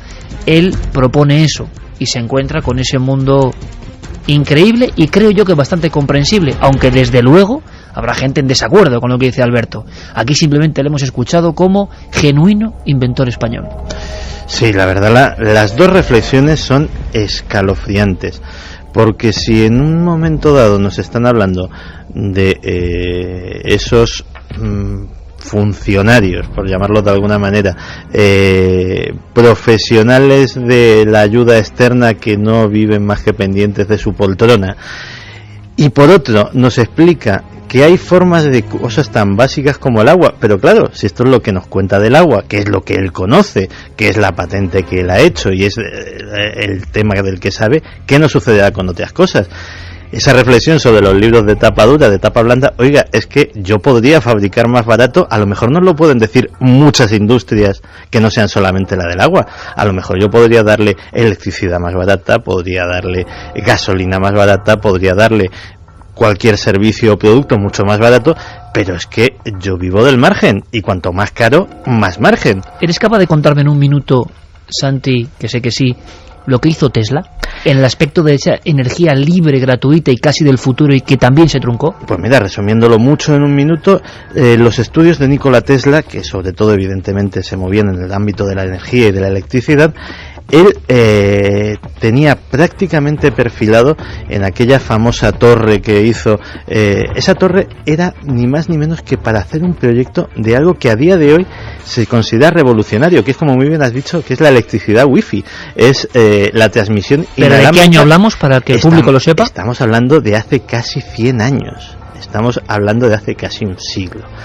Y esa electricidad wifi él lo había conseguido, o sea, lo había llevado, él tenía los mimbres para hacerlo y la única solo necesitaba financiar aquello para hacer un desarrollo que fuera para el consumo. Él tenía prototipos, había hecho esa inmensa torre, había conseguido plantar literalmente bombillas en el suelo de los alrededores de la torre y que se iluminasen como por ciencia infusa, porque había transmitido esa electricidad desde el aire. Y nadie le quiso financiar. Y se encontró con algo muy parecido a lo que nos contaba Alberto Vázquez Figueroa. Claro, llega Nikola Tesla y va a una compañía eléctrica, va a otra, va a otro magnate, va a un banco. Dice, no, si es brillante y yo te podría financiar la investigación. Y vale, hacemos electricidad y la transmitimos por el aire. ¿Y dónde le ponemos los contadores? ¿Esto cómo lo tarificamos? Porque esto es como la radio, todo el que tenga un transistor puede oírla gratis. Pues sería lo mismo con cualquier aparato eléctrico. Esa imposibilidad de tarificarlo, esa imposibilidad de colocar contadores de la luz inalámbrica, es lo que hace que nuestros campos estén llenos de torres de electricidad todavía, que es algo que efectivamente parece propio de otro siglo cuando estamos en el 21. Y del siglo XXI, de la historia de Internet, también vamos a hablar, por supuesto. Antes, para que veáis que todos los ámbitos, como es lógico, del conocimiento, todos los ámbitos del bienestar han sido tocados por estos extraños inventos que generan, de verdad, el aluvión de mensajes, de votos, nos deja sorprendido. Estamos tocando, pues, fibra sensible, evidentemente, y el desbarajuste en la balanza, ahora mismo, Carmen. 96,7 que dicen que sí, que creen que el poder ha ocultado inventos que pueden ser beneficiosos para la humanidad, contra 3,3 que opinan que no. Claro, hay casos mucho más polémicos, y cuidado, entre comillas, y aquí nosotros no tenemos ninguna verdad. En ninguno de los casos tenemos la verdad, porque si algo sabemos es de nuestra ignorancia y de lo lejos que pueden estar. Pero la sensación es que... sí, más cuando se juega con claro, la salud, hay que tener muchísimo cuidado. La salud es un ámbito muy peliagudo, evidentemente el más grave. Por lo tanto, nosotros no queremos decir que este inventor, por ejemplo, que vamos a hablar ahora, tenga razón o no, ni mucho menos, pero sí que nos sorprende a nosotros como una noticia de impacto nacional y mundial, de repente, es que no se habla nunca más. Por eso empezábamos con el CERN. ¿Pasará esto con la posibilidad de que los neutrinos superen a la luz y todo lo que se abre? Léeme un titular del País. Los titulares que han sido publicados por diarios de nuestro país, al igual que cuando hablamos de milagros, nosotros decimos que bueno, que la fe tiene mucho que ver, pero que nosotros no ponemos la mano en el fuego por ninguno de esos milagros, ni curanderos, ni nada por el estilo, que se dedican a quitar todo tipo de enfermedades. En este caso, El País publicaba: la Universidad de Sevilla investiga las aplicaciones matemáticas contra el cáncer. El tratamiento contra tumores aplicando técnicas matemáticas permite ayudar a determinar fármacos que eviten que las células cancerígenas crezcan, o si lo hacen, sea lo menos posible. En el Diario de Córdoba decía: matemáticas contra el cáncer. 2 investigadores cordobeses desarrollan un modelo numérico para predecir el crecimiento de los tumores. Matemáticas contra el cáncer también lo publica El Universal. Dice: con base en ecuaciones diferenciales se intentan establecer cómo la angiostatina, una proteína natural, controla la metástasis. Es decir, y la idea era, o lo que vimos incluso en la televisión, en los informativos, eran unos hombres, concretamente se vio al doctor Bru haciendo una serie de larguísimas Antonio ecuaciones. Bru, que decía que había revertido 2 cánceres terminales con un nuevo tratamiento. Los pacientes hacen cola para verle. Esto lo publica el Diario de León.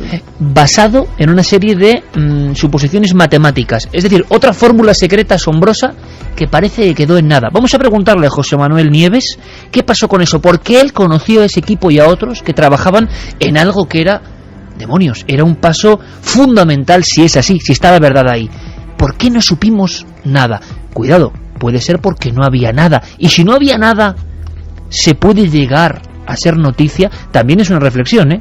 Con la nada se puede llegar a ser noticia de todos los periódicos. Entonces, ¿en qué sociedad vivimos? José Manuel Nieves. Pues los autores insistían en que además habían conseguido curar algún caso terminal. Bien. Han pasado años, porque esto fue hace unos cuantos años ya, hace por lo menos 8 o 9 años. Y desde entonces no ha habido ningún avance en este invento, ni siquiera por parte de los propios autores, que en aquel momento presentaron un único caso. Un único caso de una curación de cáncer no es suficiente como para empezar a invertir en un desarrollo de un tratamiento cualquiera, esté basado en las matemáticas o esté basado en cualquier antiviral o en cualquier otro. La medicina funciona y avanza pues con unas normas y con unas fases.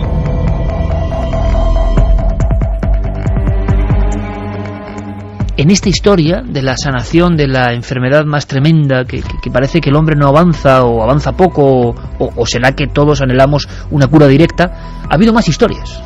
Sí, ha habido más historias. De hecho, hay una historia curiosa porque esta la vamos a empezar por el final, porque el final es bastante esclarecedor sobre el tema del que estamos tratando hoy. En 1953, un comité especial de investigación del Senado de los Estados Unidos, ahí es nada, concluyó que la Asociación Médica Americana había conspirado, insisto, la conclusión de un comité de investigación del Senado de los Estados Unidos, que la Asociación Médica Americana había conspirado con la Food and Drug Administration, es decir, con la FDA, con un órgano del propio gobierno estadounidense, para suprimir diversos tratamientos alternativos contra el cáncer que entraban en conflicto con los preconizados por la Asociación Médica Americana, que en aquella época venían a ser básicamente la radioterapia y la cirugía. Ni siquiera la quimioterapia estaba en aquel momento todavía aceptada o extendida como lo es hasta ahora. ¿De qué historia es el epílogo esta investigación? Pues de algo que se dio en llamar la máquina de Rife. Hubo un curioso médico que se llamaba, el nombre ya de por sí es peculiar, Royal Rife, que en los años 30 afirmaba que él podía, mediante una máquina, una especie de cañón de rayos, era casi un precursor de la radioterapia, inhibir el crecimiento de los tumores e incluso hacerlo revertir. Y de hecho explicaba más o menos en qué consistía su teoría.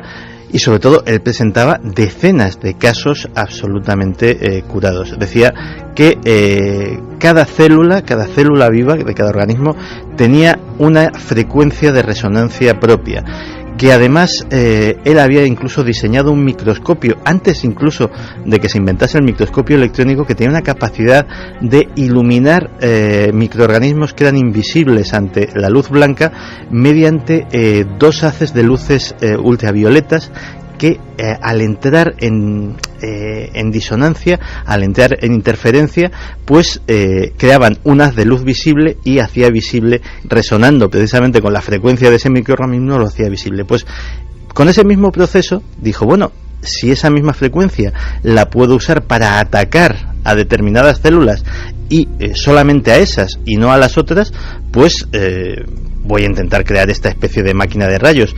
Y hizo su prototipo, presentó un montón de ensayos clínicos hechos por él sobre pacientes auténticos a los cuales había ayudado.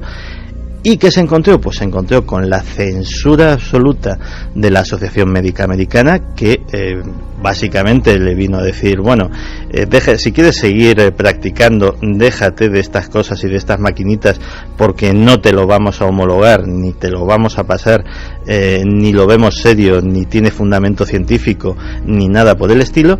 Y de la máquina de rayos de Royal Rife no se ha vuelto a oír hablar jamás. Santi, una cosa, ¿es cierto que hay todo un proyecto y existen máquinas antigravitatorias?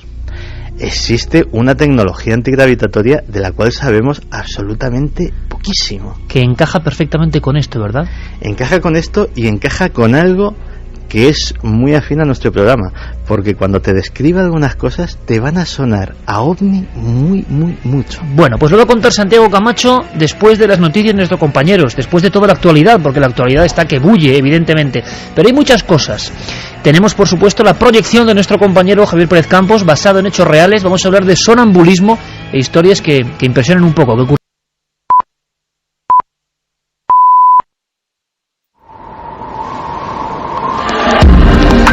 Nunca antes habías estado tan cerca de lo desconocido. Milenio 3. Cadena Ser.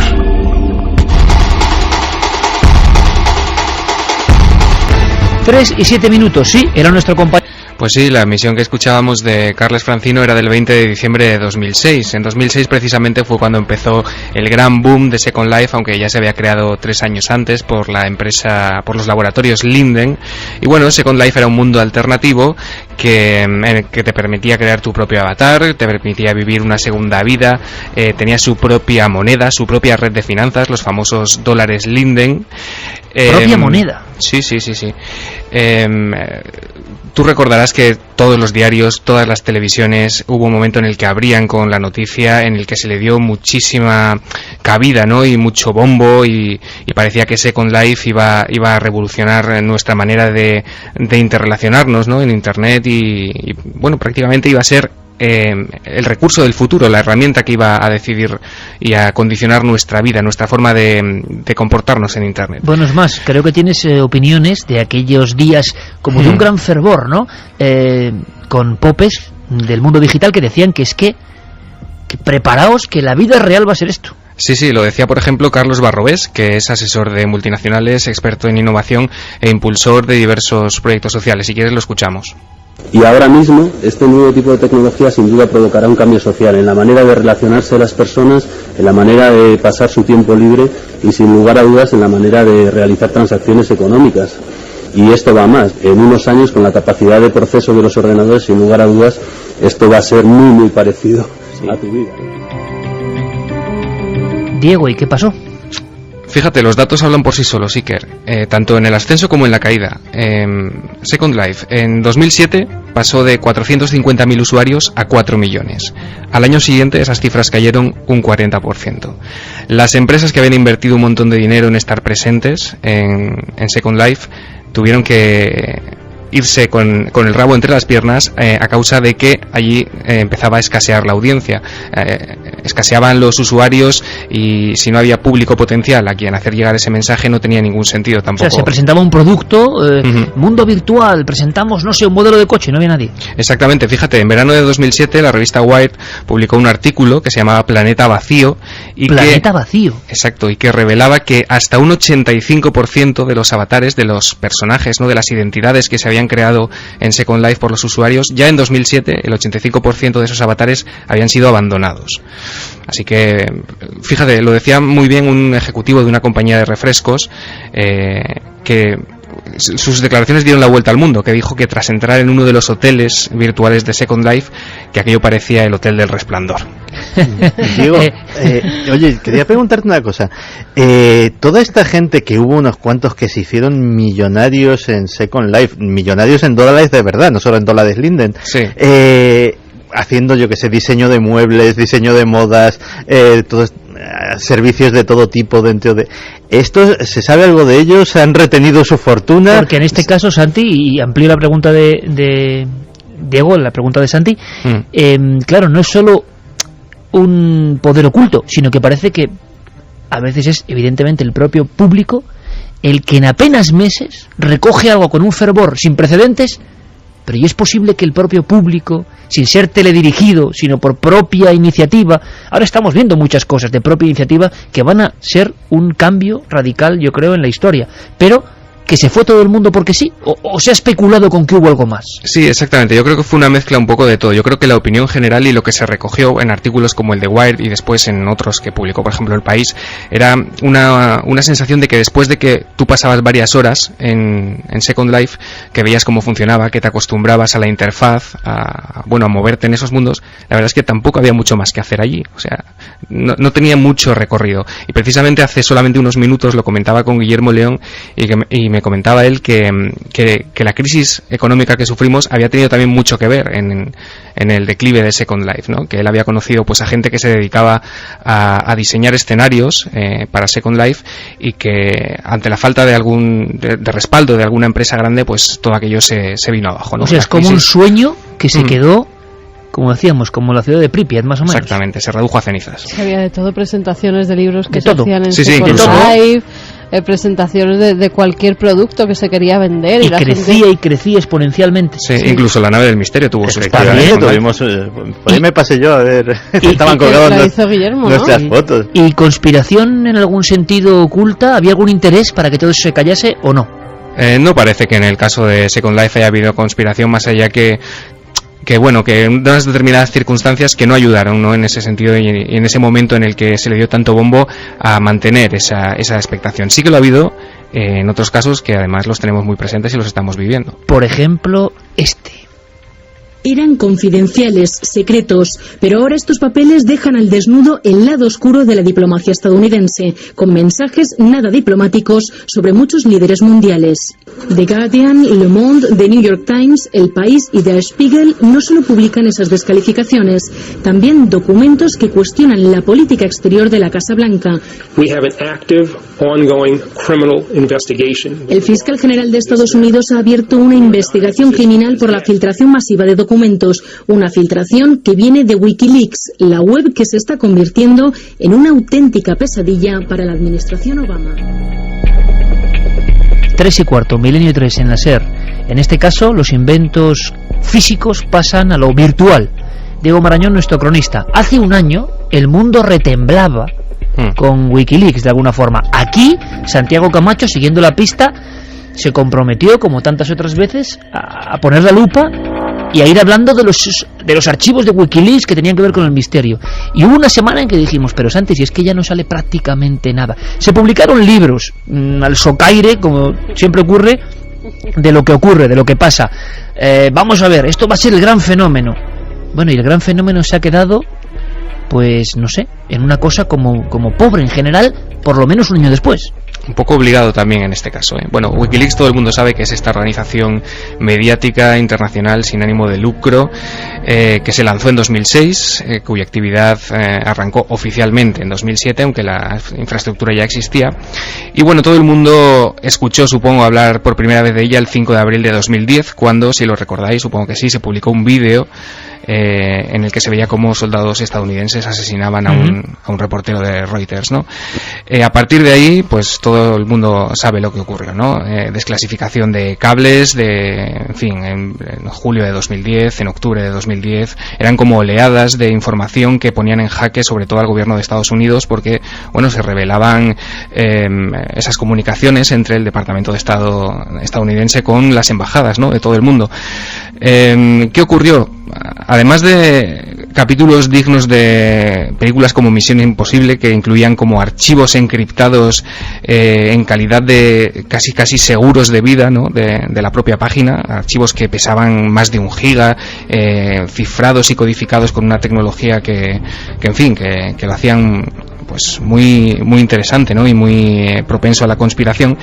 Ocurrió que en diciembre de 2010 del año pasado, diversos medios de pago como PayPal, como Mastercard, bueno, como una serie de empresas, ¿no?, que tenían disponibles sus infraestructuras para contribuir en forma de donaciones al sostenimiento de Wikileaks, cancelaban unilateralmente esa posibilidad, aduciendo pues supuestas violaciones de políticas de uso.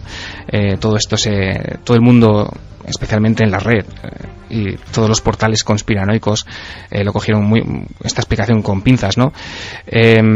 Ocurrió que, por supuesto, Wikileaks dejó de ingresar el 95% de sus donaciones.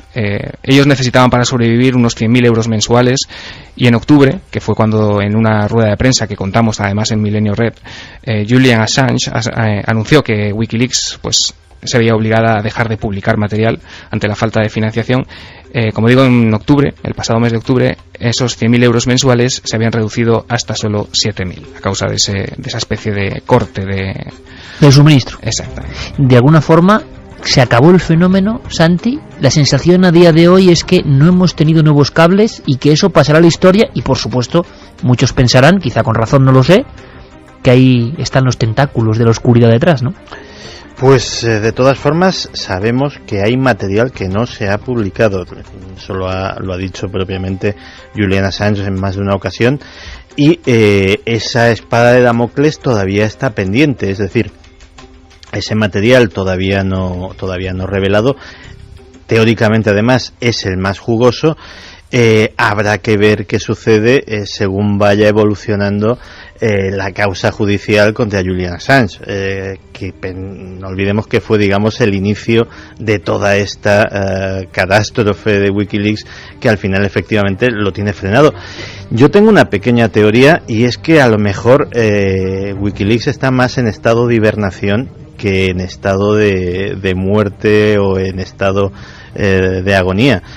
Simplemente están viendo a ver qué pasa con el juicio de Assange, cómo va derivando la cosa, y quién sabe, lo mismo hay una sorpresa justo en el momento que menos lo esperemos. Sí, de hecho, Julian Assange dijo que el poco dinero que les quedaba lo estaban gastando para contratar abogados y combatir legalmente ese bloqueo. Pues estaremos muy atentos, pero el mundo de lo físico y el mundo de lo digital están emparejados por esta serie de inventos, de revoluciones que bueno, por lo menos aparentemente sí que fueron un bombazo, pero luego no llegaron a ningún lugar. Luego te escuchamos en la actualidad de Internet. Compañero, un abrazo muy fuerte, Diego. Perfecto, Iker, un placer. Y muchas historias como las máquinas de antigravedad, que si me lo cuentas en medio minuto, lo pasamos, Santi? Porque eso hay que verlo en imagen realmente, es que si no pierde mucho, pero existen. Y lo veremos en algún momento. En los años 50, un científico importante, Thomas Townsend Brown, descubre mientras estaba experimentando con un tubo de rayos X que algo movía el tubo, es decir, que había una fuerza y no había absolutamente nada que lo justificase. Su descubrimiento fue que cuando se conectaba el tubo a una fuente de alto voltaje se producía un efecto eléctrico que hacía que el tubo experimentase una fuerza. Pues bien, investigando sobre esto descubrió que si a un objeto se le inducía un campo electromagnético de alto voltaje, estoy intentando hacerlo lo más rápido posible, sufre un empuje hacia el polo positivo y de alguna manera flota. Pues bien, en 1952 Thomas Townsend Brown hace prototipos de discos voladores, o de discos flotantes en este caso, no consiguió mediante discos metálicos a los que inducía corrientes de cientos de miles de voltios que curiosamente emitían un zumbido peculiar, un brillo cuando se apagaba la luz y estaban en la oscuridad, resplandecían con un brillo fosforescente extraño, y a su alrededor los aparatos eléctricos, las radios, dejaban de funcionar. Existieron, no es una leyenda. Existieron, no es una leyenda. De hecho, cualquiera lo puede ver en YouTube. Hay decenas de científicos aficionados que con medios muy precarios consiguen hacer pequeños platillos de Townsend Brown, hacerlos flotar, platillos a lo mejor del tamaño de una moneda, hacerlos flotar, hacerlos girar, hacerlos moverse, gracias a este efecto antigravitatorio o de levitación electromagnética. ¿Y qué pasó? Pues pasó... ¿Qué se supone que pasó? Pues pasó que después de que empresas aeronáuticas muy importantes en Estados Unidos y Canadá se dedicasen a ello, pues que la propia NASA y la propia Fuerza Aérea Norteamericana pusieran dinero en la investigación del efecto Townsend Brown, que es un efecto, insisto, científico, pues nadie sabe nada. Es decir, no se ha desarrollado ninguna nave o ningún aparato o ningún prototipo. Es decir, básicamente además lo único que tenemos son esas imágenes de los años 50 y poco más. Parece como si todo ese desarrollo tecnológico, toda la aplicación en ingeniería aeronáutica de ese descubrimiento hubiese quedado absolutamente en el limbo. No sabemos nada de nada. Hubo un libro muy antiguo de la famosa colección Otros Mundos que se llamaba El limbo de lo perdido, y hoy nos hemos adentrado casi abrazadas en el limbo de lo perdido, de objetos, inventos, ideas perdidas. Sobre muchas de ellas planea la sensación de que no eran políticamente correctas, no interesaban, dañaban intereses. Pero claro, el debate que estáis teniendo vosotros en las vías de contacto, en la encuesta impresionante en cuanto al nivel del escepticismo que existe sobre la bondad, ¿no?, de ciertas compañías o poderes. Ha habido una tertulia, como digo, allá afuera, y hablábamos de que si esto es así, y las conspiraciones van mucho más allá, y algunas no las tratamos porque puede ser hasta hiriente, pues uno piensa que a veces la humanidad está tejida o dominada por algo muy parecido al mal, porque es increíble que esto ocurra. Nunca el bien común como esperanza. Nosotros, descreídos de casi todo, lo hemos puesto sobre la mesa, para que no nos olvidemos. Un ejemplo, ese investigador español merece nuestro reconocimiento. ¿Estaba en lo cierto o no? Pero desde luego su vehemencia merece que no sea olvidada ni enterrada. La sensación de que detrás de esto hubo mucho más en juego. ¿Y por qué no terminamos, antes de pasar a la proyección tenebrosa, la de hoy, sobre sonambulismo? ¿Por qué no terminamos como mejor ribete colofón con vuestras opiniones? Pues vamos con ellas. Gemma Cristina Navas nos decía que en Second Life no solo hay un mundo comercial, puede que ese no haya funcionado, pero sí hay un mundo personal donde poder aprender a hacer cosas. Hay muchos grupos de ayuda. Esa es la parte de Second Life que no se conoce y que por mi parte se debería dar a conocer en vez de enfocarlo a un mundo de negocios o lucrativo. Pues mira, lo acabas de hacer, lo acabas de dar a conocer a miles y miles de personas. Ángel Verdejo dice, ahora también está el World of Warcraft, el Diablo, Star Wars, montones de juegos multijugador donde creas un avatar que es un yo superior o lo que a ti te gustaría ser. Maribel Romero, Second Life existe y los Linden también. Para mí es algo genial. Tengo a gente con la que hablo a diario y puedo hacer lo que en mi vida real no puedo. Esos avatares son alters, o sea, de las mismas personas. O sea que vemos que todavía hay gente que está ahí. Sí, pero es como vivir otra vida, ¿no? Que no es la tuya.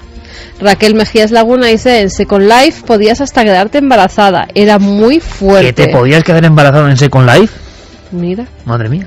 Iván García, casualmente, Julian Assange es detenido por abuso sexual. No me lo creo, hay algo oscuro detrás.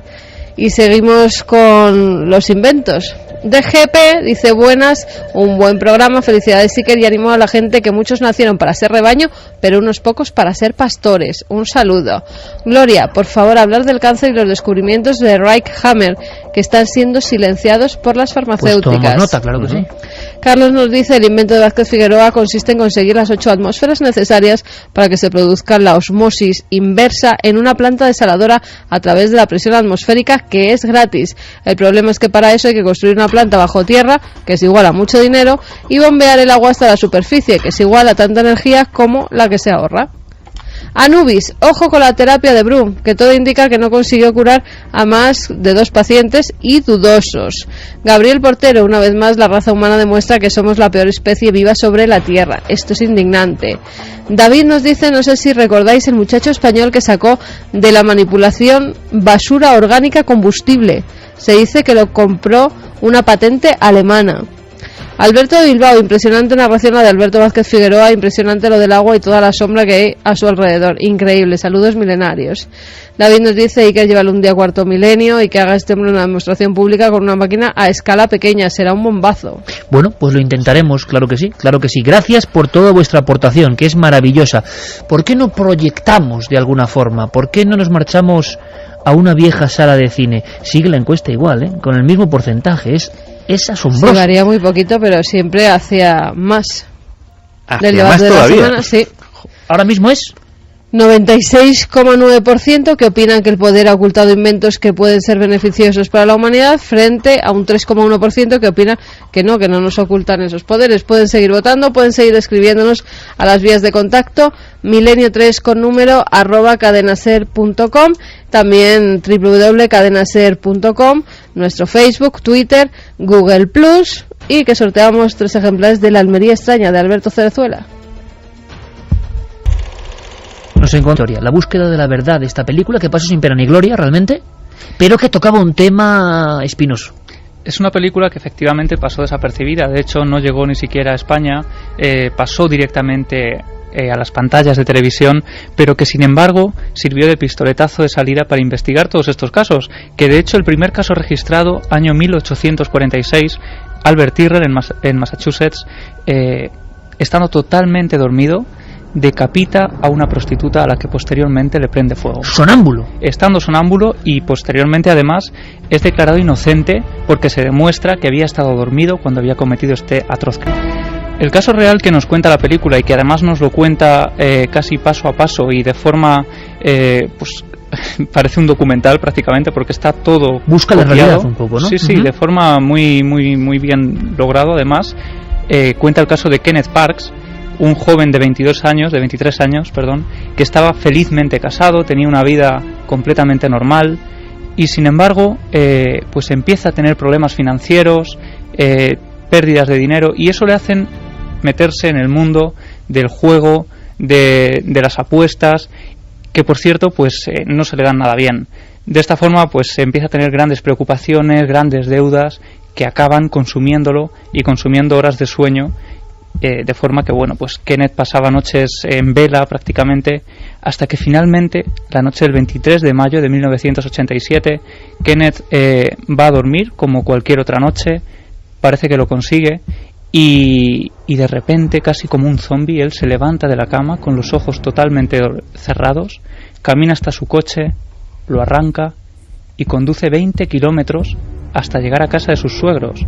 Él tenía, hay que decir, una relación bastante buena con ellos, una relación muy cercana, y sin embargo, en esa oscuridad completa, se adentra en la casa cuando ellos están durmiendo, coge una barra de hierro y bueno, se lía a golpazos con su suegra a la que acaba matando, y finalmente cuando ve al marido, ¿no?, a su suegro también en la cama, totalmente atemorizado, se lanza por él y empieza a estrangularlo. Siempre él, en el estado de sonambulismo, conduce, llega al lugar y ejecuta de esta forma y sigue su procesión sangrienta. Sí, porque bueno, su suegro consigue sobrevivir, aunque él no se da cuenta. Parks vuelve a coger el coche y se dirige a la comisaría de policía más cercana. Allí pues estaba todo en total oscuridad, ¿no? Pero él se dirige también a ese policía de guardia, caminando con esos pasos como si fuera un muerto en vida, con los ojos aún cerrados, todavía durmiendo, y con una voz casi robótica y un temple fuera de lo normal, le dice: creo que he matado a alguien.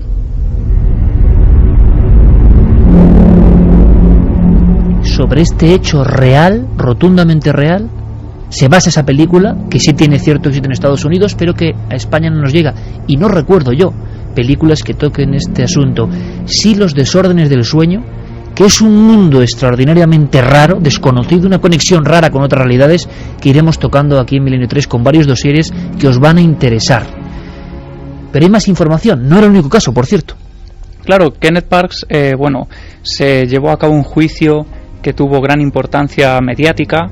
Se empezó a hablar de, pues, la defensa comentaba que efectivamente Parks estaba dormido cuando había llevado a cabo el crimen.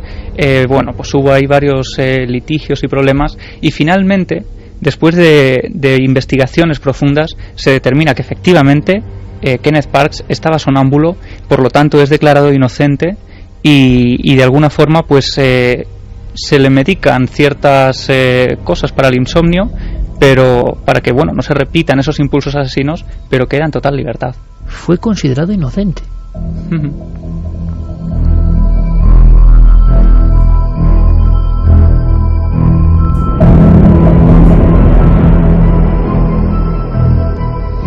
Ha recopilado, por supuesto, información, y tenemos incluso voces de personas que intervinieron en aquella historia.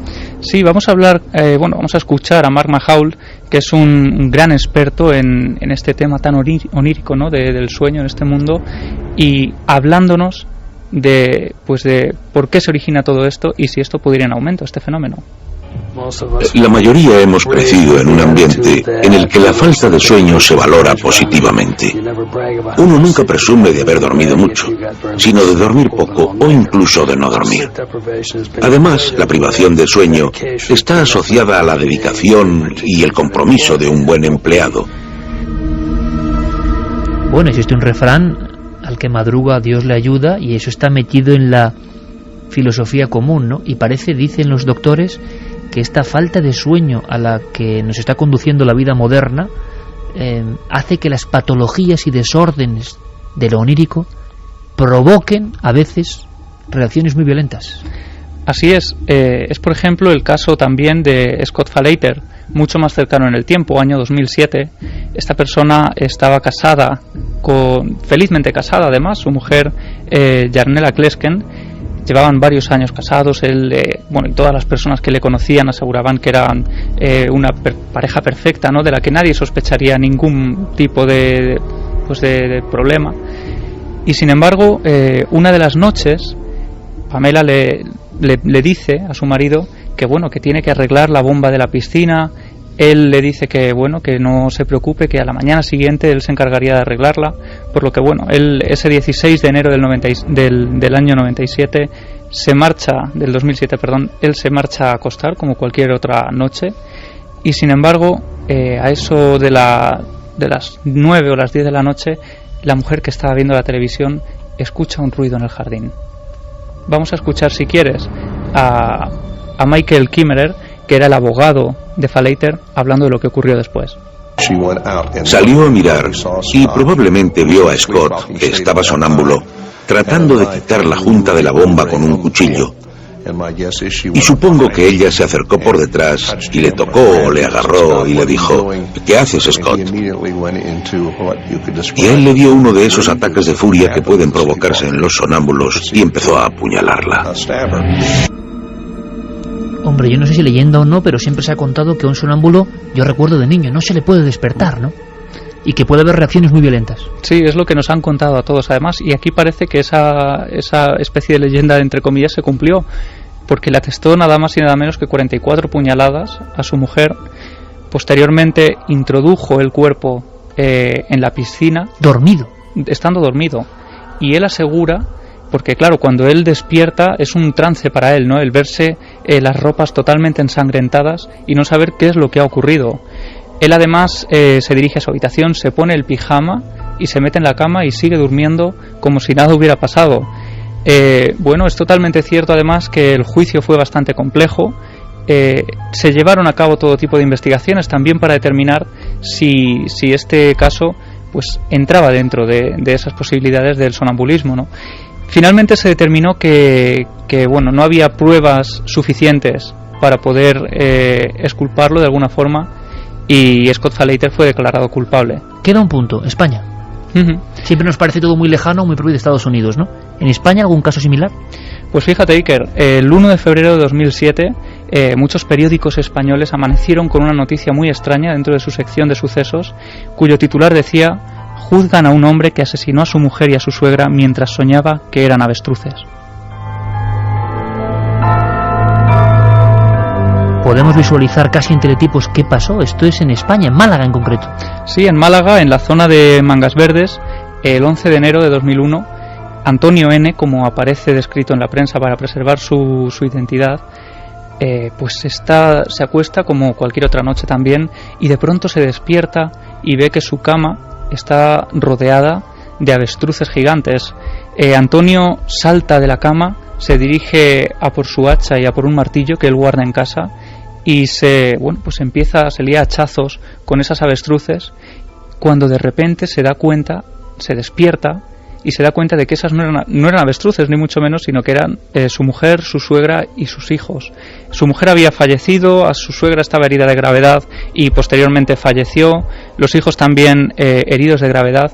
Imagínate, ante esa situación de levantarte de repente y ver algo tan dantesco, pues Antonio saltó por la ventana, intentó suicidarse, cayó sobre un coche, no llegó a fallecer, fue trasladado de urgencia, sobrevivió, y hubo también un juicio bastante complicado, porque se tuvo que determinar finalmente si realmente había actuado estando sonámbulo, y así es.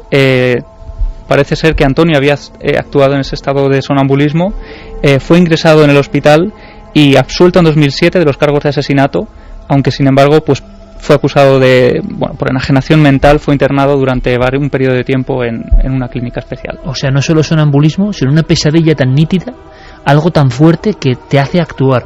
Es una de las historias más horrendas, pero que seguramente nos descifra algo profundo de la mente y el sueño que investigaremos, Javi. De hecho, has hablado con especialistas que trabajan sobre estos campos. Sí, es que, este caso en concreto además responde a varios patrones que se han llevado a cabo, investigaciones sobre estas parasomnias, y de hecho hay un dato bastante importante que dice que el 11% de los pacientes que tienen terrores nocturnos ven animales agresivos durante sus ensoñaciones.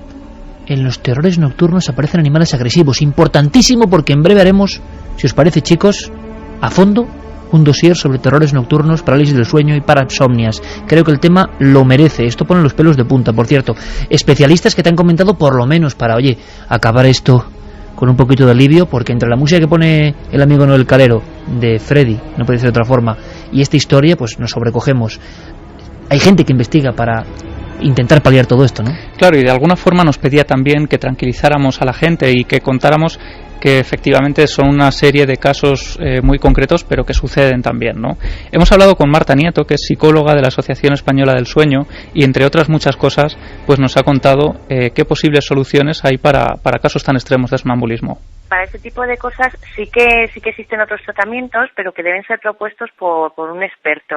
Por ejemplo, están los despertares programados, también en estos casos la hipnosis también funciona, y otros tipos de terapias también que ahora están siendo bastante innovadoras, también funciona muy bien en estos casos. 3:42 minutos. La sensación, como ocurre muchas veces, una sola película, una filmación, una película además de no muy largo recorrido, sí que tocaba un tema interesante, un tema que desde luego seguiremos contando, como cronistas también de las sombras que somos, ¿no? Las sombras, de repente, que inundan esta humilde, y por qué no decirlo, antigua, la vieja usanza, sala de proyección cinematográfica.